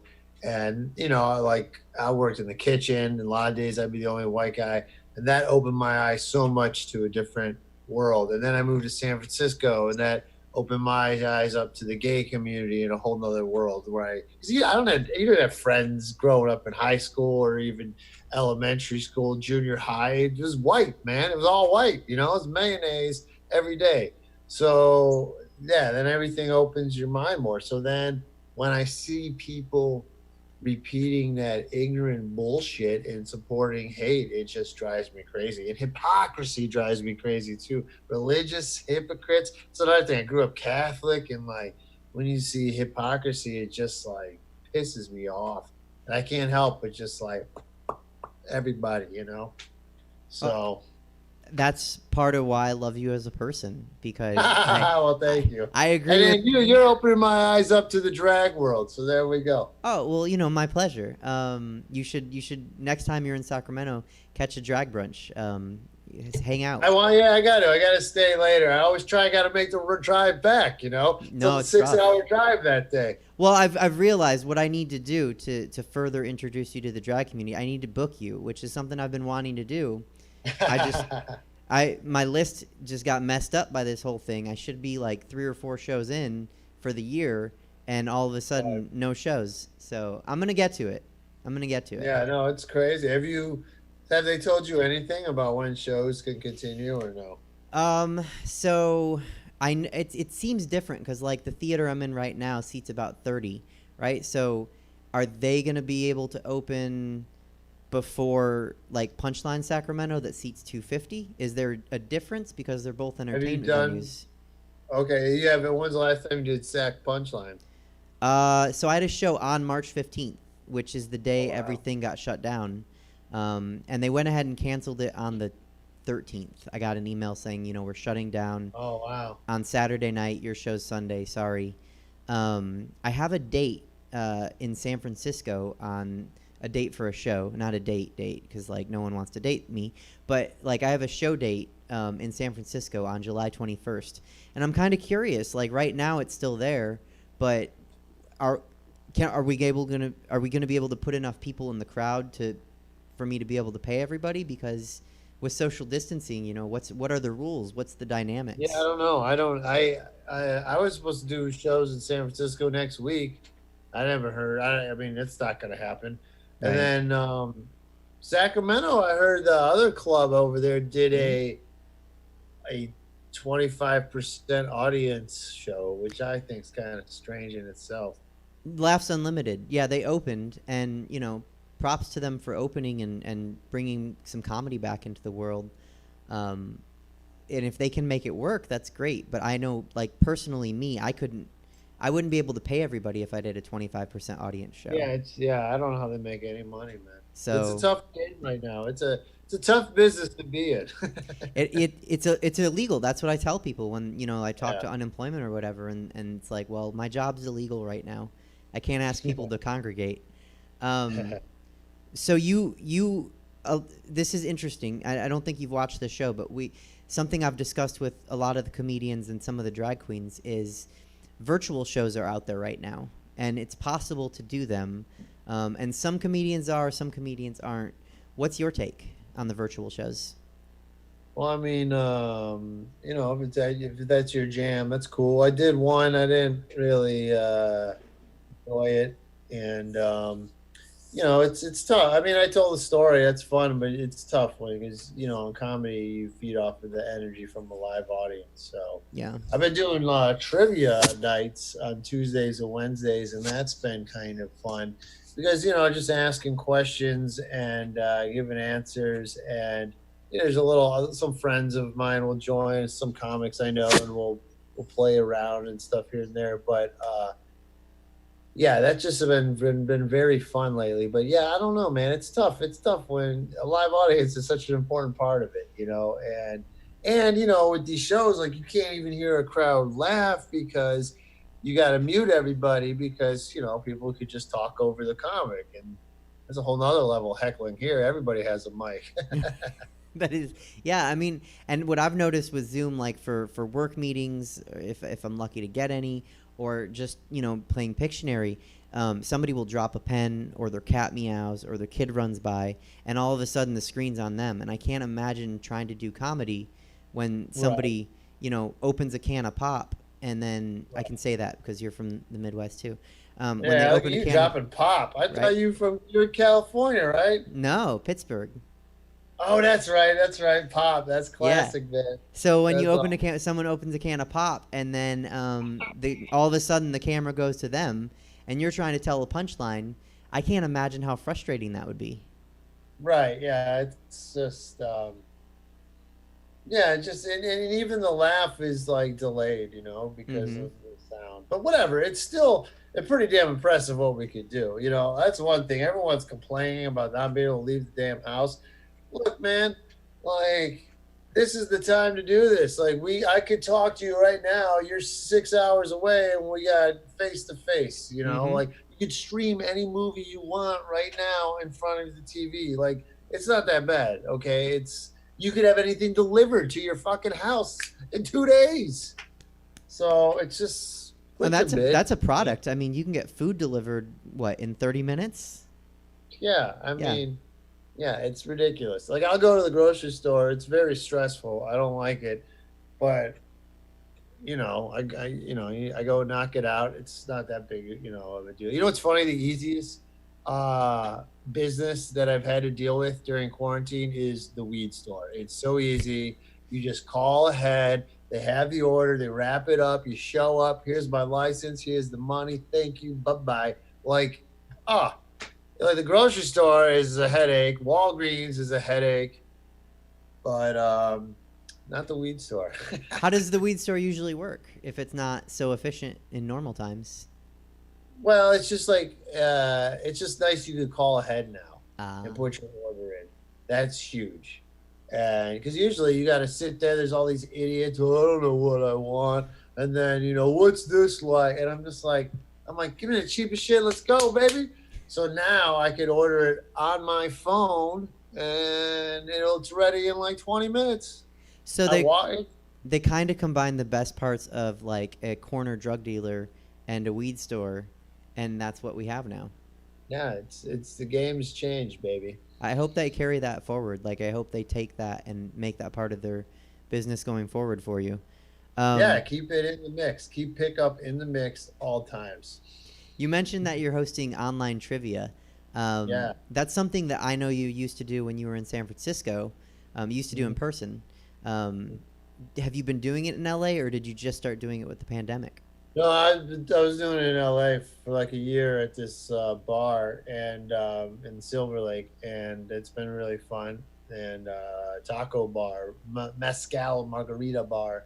And no, it's really good food, and it's been really cool. And we've got a little crowd who does it. And I actually do stand-up shows. I started doing stand-up shows there once a month. And we actually had a show right before everything got shut down. It was like supposed to happen the following week. So yeah, that stopped. And then, yeah, I don't know. I thought about doing the trivia, and I was a little hesitant. And then my girlfriend actually kind of encouraged me, and I did it. And the first one was good, and I started doing them every week, basically since quarantine started. And then it got popular enough that the East Coast wanted to do it. So now I do Tuesdays the East Coast, Wednesday is the West Coast. But you can do them both if you want. They're both at 8:30 p.m. East Coast time, Tuesday, West Coast time, Wednesday. And I do them on Zoom myself. But yeah, they're free. It's fun. Right on. It really helps. Something to look forward to, you know? Yeah, it kind of it sets you something for like, oh, now it's a Tuesday. Like otherwise you kind of lose track of days. Yeah, it's stuff. It's fun. It's fun to interact. And people are cool. They'll Venmo you a little. And I've been giving away gifts around the house. Like I was giving away albums and T-shirts, and now I'm giving out like wildlife photography I did, and then DVDs around the house and shit. Yeah, but people love it, man. It's fun, and I mail it out. I went to the post office the other day and mailed out prizes. I've noticed that on Facebook that you I don't want to say you go through strains and pains to get people prizes, but you make sure that the winners get prizes no matter what. Like I think that's yeah, you got it, because you know they want them. It don't matter how stupid the prize is, they'll ask, "Yo, man, I never got my picture of my scorpion." You're like, all right, my bad. Or yeah, no, people want their shit, dude. Like I gave away. I did a. One time I guest hosted on a rappers mixtape, a Mountain View rappers mixtape, Young Stewie. And I had an extra one, and I gave that away to a winner last month. So fun times. I like your resourcefulness in coming up with prizes. I should get like you and like people to donate stuff. What are you, like a wig or something? Oh, well, I mean, yeah, I've been thinking about. I need to do something. So maybe I can. I was supposed to have merch, and I started my merch right before, because I always look to you when I need to figure out what to do with next, like to try to be a real entertainer. And I was like, I need merchandise. Sal has merchandise, and so I got the designs, and I got the what do you call it, the prototype shirt, the test shirt, sent to me in the mail on March 9th. And I wore it, to the show. We actually had a brunch on March 15th, even though my show at Punchline got canceled. We had a brunch in Midtown, and I wore it to the show. And I was like, okay, this is cool. And I called the shop on March 16th, but they were closed, of course. So once I get some merch, I'll have to send you some, and a winner can get it. Yeah, please do. Yeah, I would love to. I just want to say, because this was in my notes, and I didn't ask the question this way. It came up naturally. But even though I am kind of picky on, like, what comedians should be doing stand-up and which ones shouldn't, I definitely think you're good enough to. So I think it's interesting that you're not doing it, but I understand why, because, like you were saying with the crowd, like, if you're going down one line of a joke and you're making fun of, I don't know, you're making fun of politics, and they like it, you can go further, but if they don't like it, okay, maybe this isn't that crowd. What are you talking about, like live or live? Yeah, doing it live. And, yeah. And that's missing from doing it online. So I just want to say I think you're a good enough comedian that I wouldn't mind watching you do a set live, but I understand why you don't want to, or streaming. Well, yeah, no, hey, I mean, look, everybody's like, look, man, we got 200 people and they all got $10. We're going to watch you do comedy. I'll talk into my stupid laptop. Sure. Yeah. No, if I got offered that, I would have jokes ready to go. I mean, I'm not going to, it's, and even if you write something and you want to try it, you're not going to really know if it really works. Yeah. I think this whole thing is weird. Like, what do you even going to talk about now? It's going to be we'll see. I mean, who knows? I don't even know when we're going back, dude. LA is shut down, man. We got at 6 o'clock now. National Guard was dispatched. National Guard's out there. It's crazy times, man. This whole thing is, from the pandemic to this, and I think there's going to be a spike. All these people swimming in the damn water together, and I'm all for the protest, but man, everybody's really close. They are really close. And they're wearing masks. I don't know if that makes a difference. Yeah. I had a friend, he got it and he gave it to his family. Oh, wow. And he said it was very contagious. He didn't give me much detail, but he recovered, but it took like 2 weeks, and it said it sucked. And everybody you hear from who's had it says it's like the worst 2 weeks ever. Can I just out of curiosity, was he like a healthy individual beforehand, or was Yeah. He's totally into yoga and shit. Yeah. I mean, he runs around a lot. He like does a lot. He's a hard worker. I don't know how he might have gotten it or whatever, but he was up in the Bay. So, but that's the main thing. It's very contagious. That's the thing, and it affects everyone different. But yeah, man, it can put you on your ass. Yeah, but I've noticed the healthier people tend to deal well with it better. So just. Well, do they? I mean, look at Chris Cuomo. He's very healthy, and he was having hallucinations in his basement. Well, what else was he doing in his basement? That's right. That's my question about Chris Cuomo. I mean, it's a virus. It don't matter. I mean, now, yeah, it doesn't kill you usually if you're healthier. It's people who have other underlying conditions, but it will fuck you up for 2 weeks, Yeah. Well, I hope I don't find out personally. I hope you don't find out. You have to go. Have you been leaving the house? What do you do?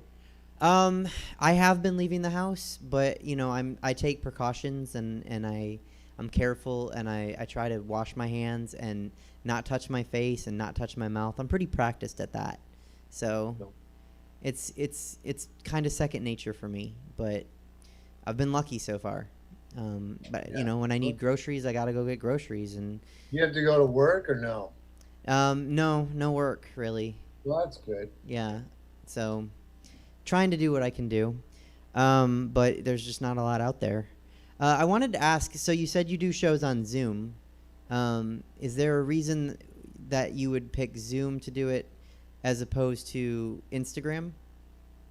You mean comedy shows? Comedy shows or trivia, yeah. Well, Zoom is just very, I pay for the Zoom. So it's professional, and it just was very easy, and that was the first thing I learned. And a lot of people who play trivia, they have business jobs and stuff, so they're already kind of familiar with Zoom. And the comedy one, that was just what the guy had the format on, so that's why I did it. Right on. Just in case anyone out there is wondering how to do that, I figured I'd ask. Yeah, just get on Zoom. It's really easy, man. So you have traveled all over the continent for comedy. I mean, I would say yeah, North America, baby. Yeah, Canada and the U.S. Well, you're as likely to be as in Manitoba as you are Key West. What's the craziest road story you have? Oh, I don't know. I know a road story. I don't know, dude. All right. Well, I won't. We can. I have been I don't know. I will say, you mentioned the continent, and I was in Canada, and last time I was up there, and I was in Alberta. Okay, and the Canadians are really nice, and you'll meet some very rural people, but they're very nice. They're still pretty open-minded. They're really cool, and I was hearing about moose meat a lot, and I'm like, you guys, okay. How do you even, get moose meat? I'm like, can I get it at Walmart? And no, you got to know a guy, And so I would bring it up at all these shows throughout the week. And then this one guy, after the show, I guess he was a hunter, and he left the show and went and brought back all this frozen moose meat for me, in jerky and sausage form. And I brought some back to the club and served it up, and then brought some home and had a Super Bowl treat that weekend. Was it good? It was great. The sausage was great. It was really good, man. He made it himself, so you could not get it fresher. You know what I mean? Canada is a trip. We were up there, and especially that far. Edmonton is the biggest city north in North America, and we went up there. It was I got booked one time I did February, the other time I did January. It was crazy. But we were there in January, and it was this frozen lake, and I never forget. I saw this mom, and she had her ice skates, and she was pushing a stroller that instead of wheels had blades on it, and she was pushing it around the ice pond. And I was like, wow, they just adapt. Like, this is how we do it. This is how we live. That's great. That's like something you see in a kid's book, and you're like, that's not real. Yeah, it was crazy. It's how the wildlings, they live north of the wall, man. It's very interesting. What's your favorite road city that you've been to? Honestly, I don't know. There's a few, but like I really like Sacramento. That club, the Punchline in Sacramento, is one of the best clubs. I've had some of my best shows there. San Francisco is where I came up, so that's always one of my favorite. You know, it's funny. I've been doing this club in Arizona the past year now in Scottsdale, and it's a really good club. Just the way it's set up. If a club is set up, it's small. Only holds like a little over 100 maybe, but like it's small. It's the laughter bounces off the walls. Like when it's good, you know. And that's what you really want. Like I'll put up with a lot if it's good shows. You know what I mean? Like you'll put up with weaker pay and not the best accommodations, but if a room is good, that's why we do it in the first place. You know what I mean? So no, you also don't want to do it for peanuts, but for sure. But I think you're touching on something that I tell people all the time because I produce shows, and they say like, what makes a good show, and it filling the space. If it's a room that fills 10 people, that's great. If you have 10 people and that's all it fills, get 10 people. If it's a 250 person room and you can put 250, that's when it's going to be great. You know, just filling the space. And if it's intimate, it's kind of intimate either way, even if it's like a couple hundred people, as long as it's full. Right. It's how it's set up too. Like if it's, I mean, I've been in some rooms where it holds like 50 and it's amazing, you know? So it's, and then I've been in some that hold 100, but it sucks because it really holds 500 and it's spread out and big and like an airport hangar. That's no fun. Yeah, no, I mean, like the Crow's Nest in Santa Cruz is really that's deep. a battle, that one. Like it's super, like you can't even see.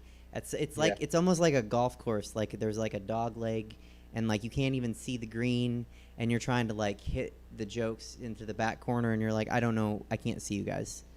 There's always people chatting too there. I've done that club for years though. That's where I first got my hour down, or my 45 minutes was doing that club. At the Crow's Nest. Yeah. I mean, if you can do it there, you can do it anywhere. I saw a guy have a meltdown once at the Crow's Nest. It's a pretty funny story. Like I was there with these two other comics, Kirk Pappas and Joe Bartnick, and both of them are kind of dirty, right? And I was hosting. Kirk was doing a guest set. Joe was middling. And the headliner, I guess I won't say his name because it could be offensive, but he was like he's like a 20-year vet, of the Bay Area. He stayed at the Bay. And he's like, he's clean, right? And we went, and we all went up to him and was like, hey, you mind if we swear? It's a Crow's Nest, a bunch of drunks on a Sunday night. He's like, no, look, I've been doing this 20 years. If I can't follow you, that's my problem. So I go up, I do my thing. The guest set goes up, he gets really dirty. The middle goes up, he's kind of dirty. And then the headliner goes up, and I don't know why, but this is how he opens his set. He goes up there, and everyone loved us, and he goes up there, and he goes, all right, well, I don't need to be like those guys and use swear words to get laughs, okay? You're going to get something different. And the crowd was already like, ugh. And then he started doing his act. And for 5 minutes, these people harassing him and making fun of him and yelling at him. And this is my first time ever hosting it. And I'm just sitting in the back watching like, oh my God. And then the guys who were with me, they were outside having a smoke. And then all of a sudden he goes, I go, you guys got to see this. I poked my head outside. And then all of a sudden he goes, I don't need to put up with this. And he walks off the stage. And I was like, holy shit. And then I got to run up there and calm down the crowd. And I told the stupid bar joke and everybody laughed. And then that was the end of the show. Yeah, I mean, I think the trick there is don't come up and say like, I can be funny. I don't need to do what they did. Don't Just even, do it. Yeah, don't even say it. Yeah, just do it. Just if you're gonna be funny without swearing, just be funny without swearing.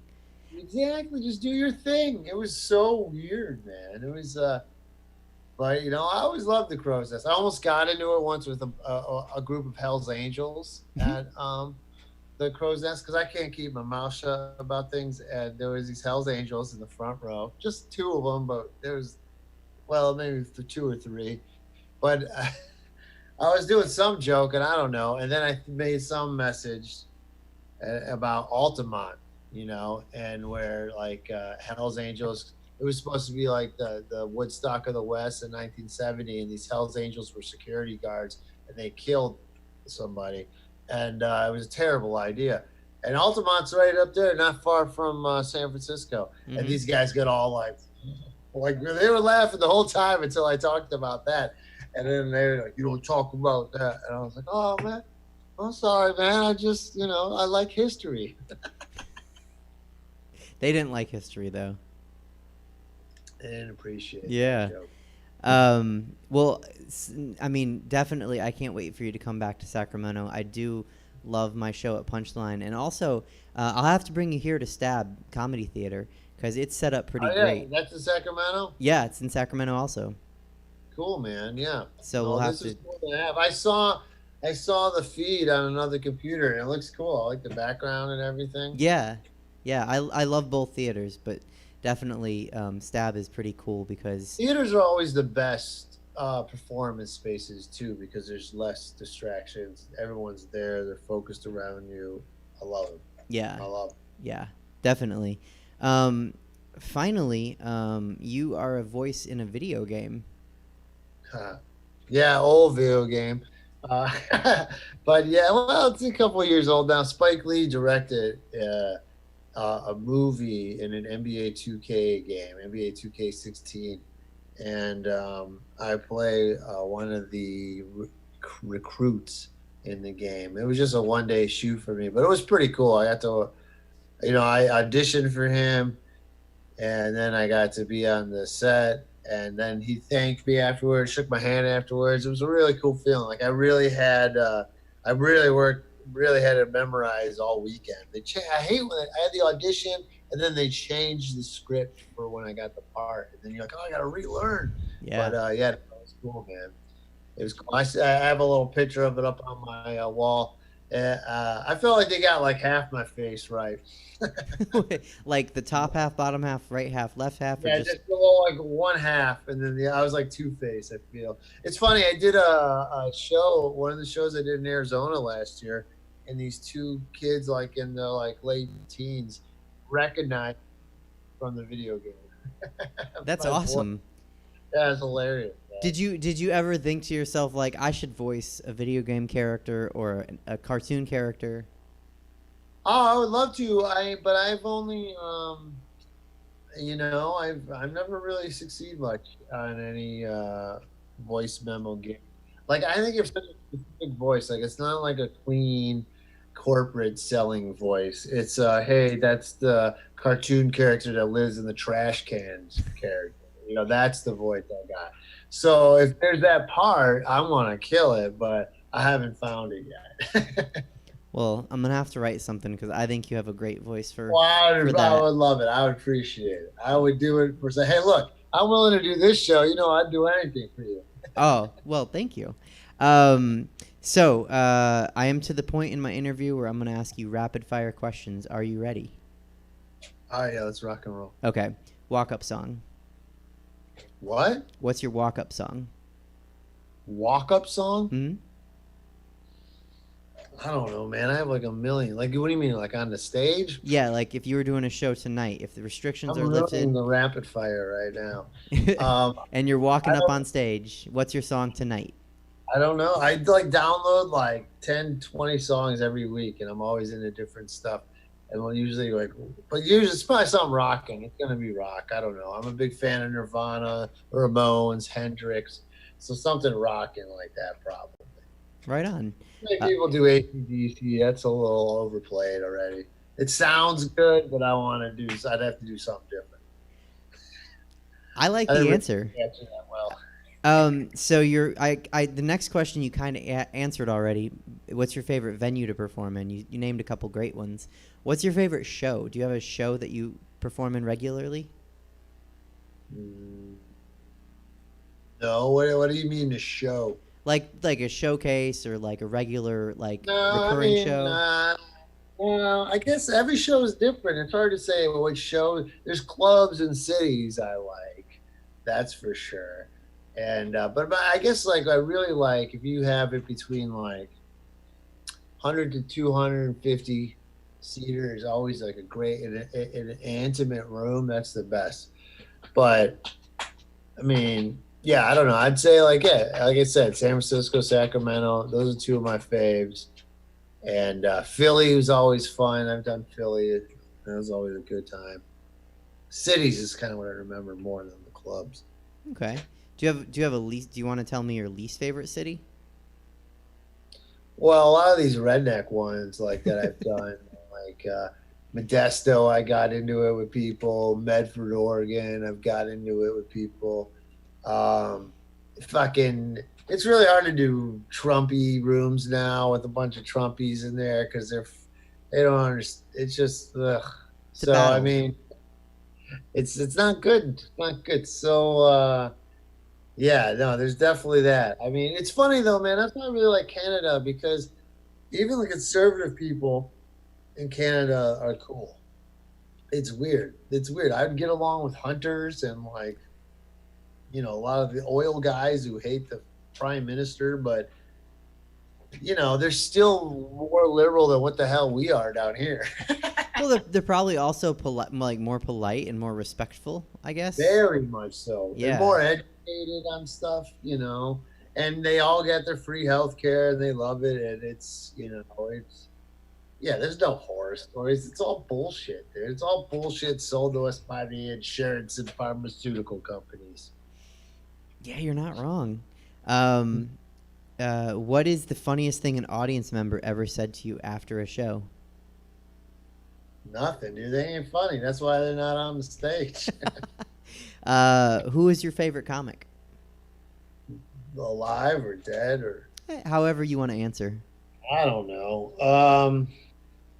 That changes a lot too. I mean, Dave Chappelle is still one of the strongest ever. His sketch show is amazing. I was fortunate enough. I was at San Francisco last year, and he did his hour for Sticks and Stones. He ran it like a month before he filmed it, and my show got canceled because he was doing the headlining. But then I got to watch him, and I've watched him many times. I got to open for him a couple times, as he'd always come to San Francisco, and he was so tight. It was so killer. There was a drag woman there, trans woman, right? Mm-hmm. And on the special, she passed away. God bless her. But yeah, he's so strong, man. And it's like he's a funny person too. Like he's a guy that I've watched the guy like work material for hours at the club, and it's not even ready, but you'll still listen and laugh and. Because he's a funny person. Like those are the comics I prefer. I don't prefer the clever. I wrote the best joke ever. I mean, I do prefer a well-written joke. It's amazing. But me, it's like I'm a personality guy. I got to rely on. I'm a funny person, and that's what I like. That's how I connect with people. But yeah, Dave's one of the best now. Bill Burr, I love. And then you go classic: Richard Pryor, George Carlin, Bill Hicks. Chris Rock, Eddie Murphy. Good answers. Who's your favorite comic to do a show with? Who I like? John Caparulo. He's a good buddy. He came from Ohio. He does the show in Vegas now every week. But that man pays me better than anybody. So when I would work for him, he's a good guy too, man. I've met him. Yeah? Yeah, I met him at Laughs Unlimited here in Sacramento. Yeah, he's funny, man. He That's the thing too. He's a room wrecker. People love him. I mean, people love him. Like he's one of those guys. Like the same thing. He's a personality guy, and it doesn't matter. He just kills. And I'm friends with other comics like Brett Ernst and all these guys I know came up with him, and he would tell me Brett was like, he's like Cap is a room wrecker since day one. He's like he just crushes, you know. And some guys are like that. But yeah, he's living in Vegas now, and he's doing well. But I always loved working for him. I haven't worked for him in a long time, but he got me into some clubs in Ohio, which was always nice. If I remember right, he does a show 5 nights a week now. Yeah, I think so. At what's Harvard? I can't remember. The one that with an H. Harris. Yeah, okay. Right on. All right, that shut down right now, but yeah, he's doing well there. He's got a wife and kid. He lives over there in Vegas. Right on. Who's your favorite Italian or Italian American? I don't know, man. I mean, I guess favorite Italian. Yeah. I don't ask everybody. I just had to ask you that. Well, you know, it's funny because I guess you have to say a real person because there's so many fictional Italians that are awesome, right? You can name a fictional Italian. Rocky and all the Goodfellas and Godfathers of the world. But then you can say someone like Scorsese or De Niro. You know, I really like De Niro's political views, or Coppola. You know, offense for Coppola. I mean, anyone I guess who's a liberal Italian pushing the agenda. There's a lot of conservative Italians, man. There are, but the liberal ones are cooler. By far. Go ahead and say that right away. Do you, if someone's buying us drinks at the bar, what are we drinking? Whiskey. Any kind, or? Well, Bullet Bourbon's nice. I like a whiskey ginger, maybe an old fashioned or a Manhattan. If someone's buying us shots, what are we shooting? Whiskey. Okay. Toilet paper over or under? Over, but it's bad if you got cats. Like we got cats, and see, I got this guy over here. Look at a little cat right there. They like. But hey, I gotta go that way. It's weird other way. I agree. We just had our first person answer under, and I love her, but no one else does it that way. Your favorite drag queen? You, buddy. Oh, thanks. And then I have to retire this question after today. I don't know. Do you know Chelsea Bearce? No. Okay, she's a Bay Area comic, and she's on the show. She's amazing. You guys should meet. You would both love each other. She told me I have to retire this question because she gave the best answer ever. So you're going to be the last person I ever asked this question to. Oh, I love a lot to live up to. Nah, I mean, are you a Disney person? Oh, I like Disney. Yeah, I Okay. like Pixar really, but I do like Disney. Then this is great. You're gonna knock it out of the park. If you were a Disney princess, it's 2-part, or a Disney prince. Either way, you can answer however you want. Who would you be? Well, Shrek. I mean, I'm a big oafish guy sometimes, and well, that's DreamWorks though. It is, Shit. yeah. I wasn't gonna call you on it, but yeah, you're right. Hold on then. All right. A prince or a princess? Mm-hmm. My favorite Disney movie is Dumbo, but he's neither. You can say that though. I'm loose with my rules. There are no princesses. Well, you don't have to be Snow White or Cinderella or Sleeping Beauty. Those are boring. I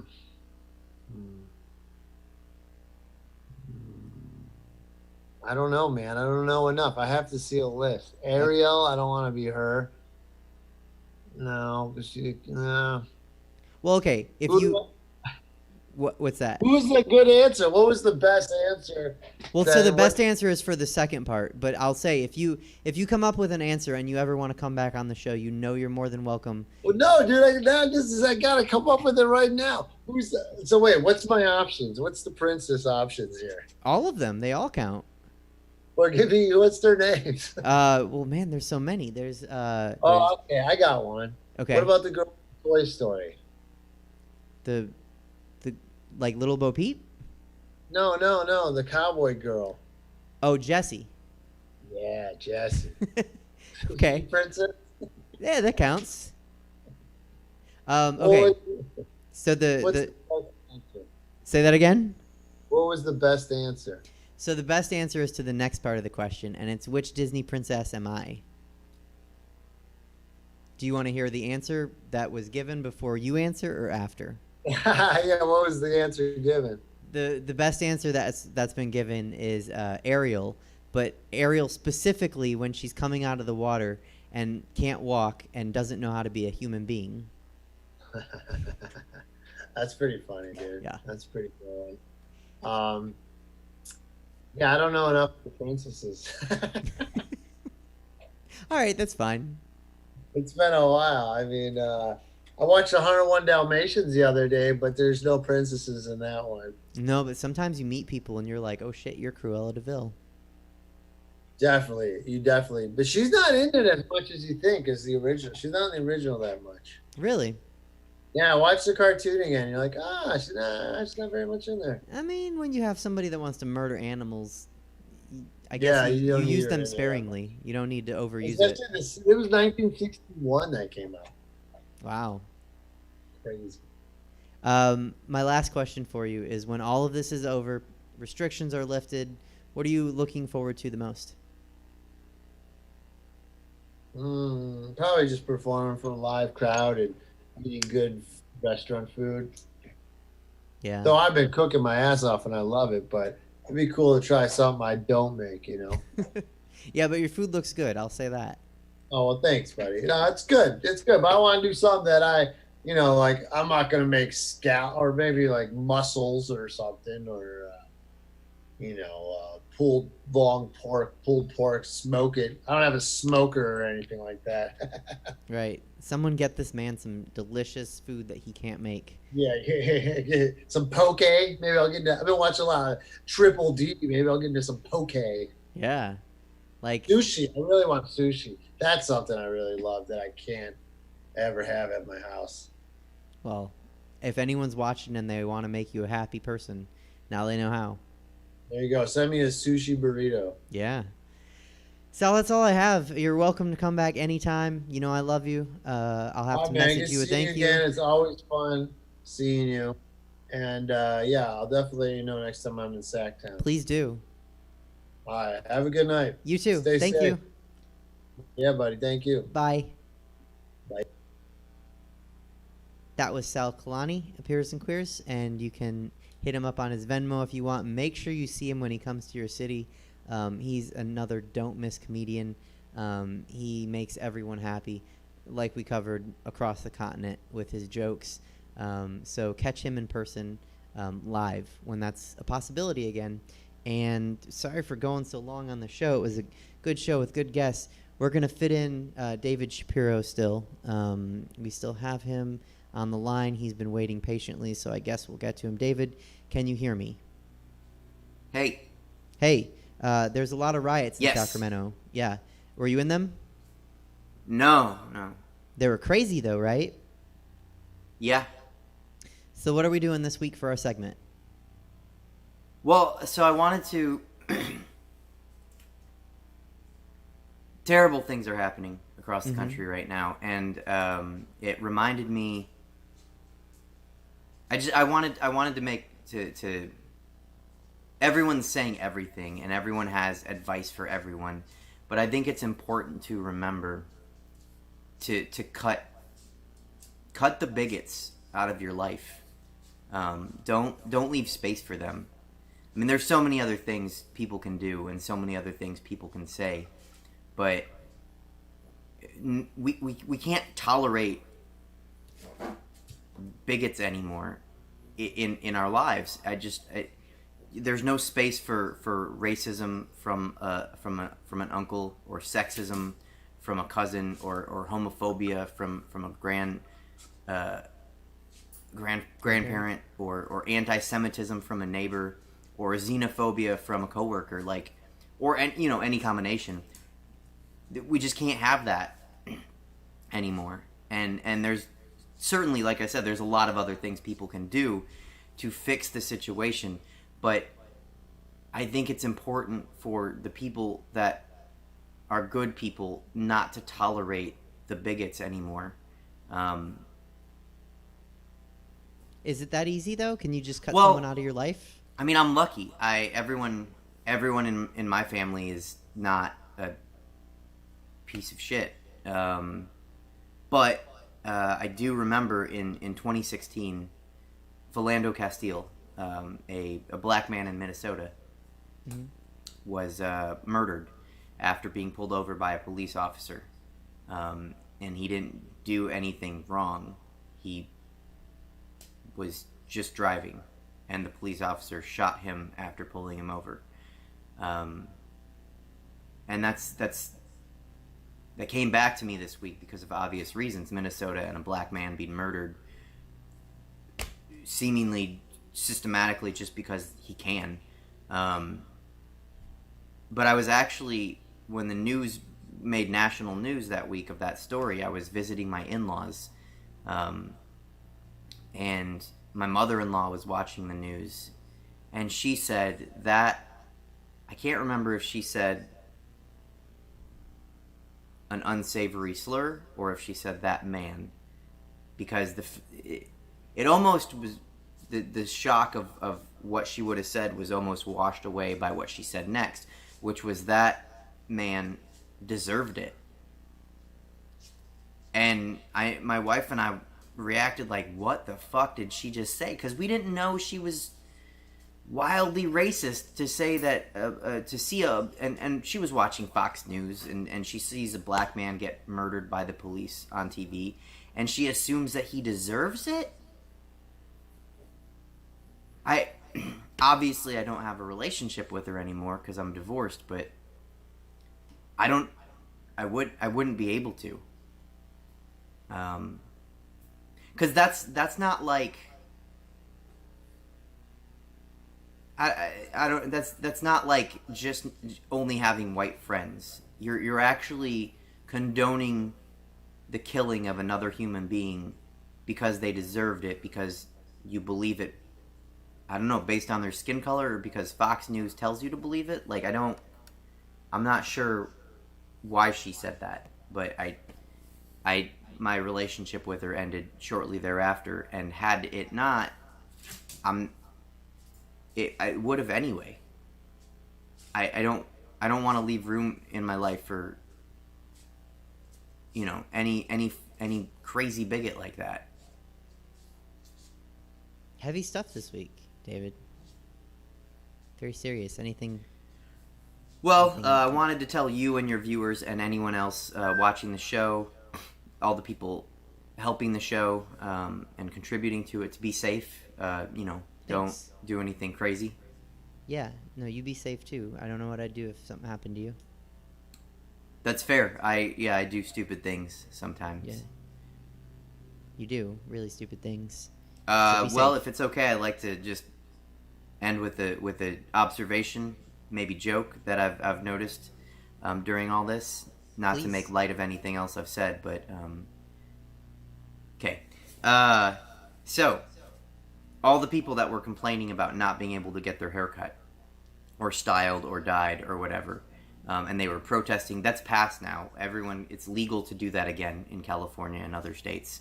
But here's the secret person that was protesting because you couldn't get your hair cut. There were one of two reasons that if you wanted to get it cut, you couldn't. Either you go to Sports Clips or something like that, and they were all shut down, right? Or your barber, hairstylist, hair person doesn't like you. And that's the truth. Because the rest of us were getting our hair cut in garages and back alleys and secret rooms and on porches. And you, person that was complaining about not being able to get your hair cut, as though it was as bad as something that happened this past week, they just don't like you. So they didn't return your call. And they didn't reach out. Why? Because you're the type of person that would put on a sign, this is a free country, I need to get my hair cut. And people just don't need that kind of attitude.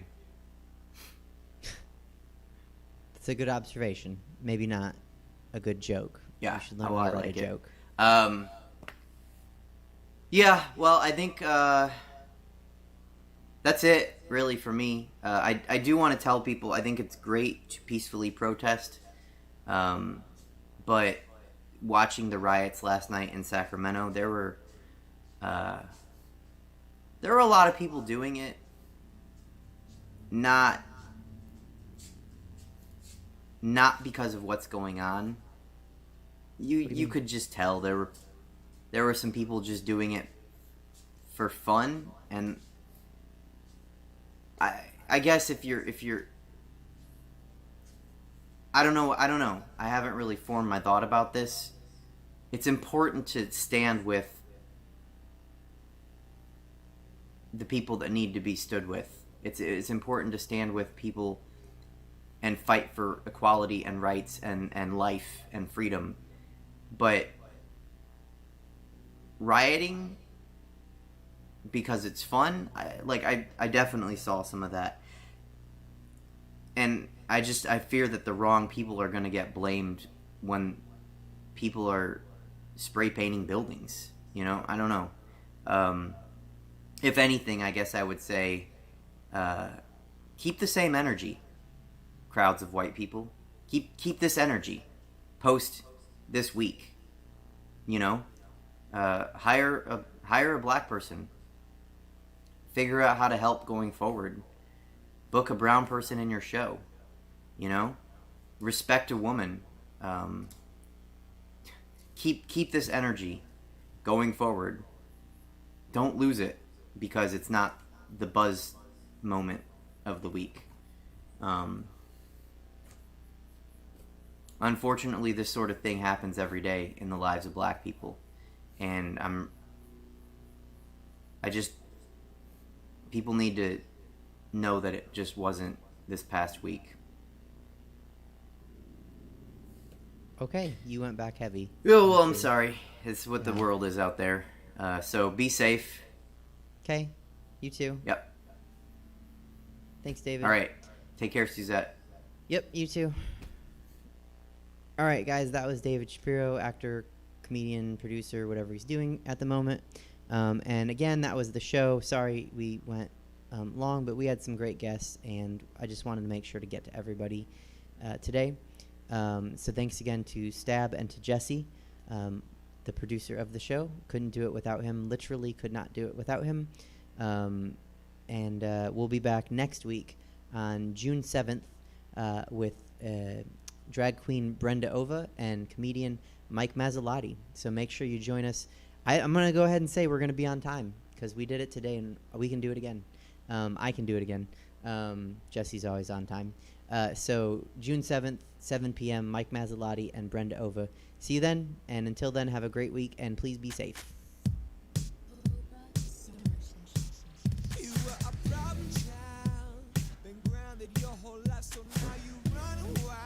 Okay. I had trouble with them last time.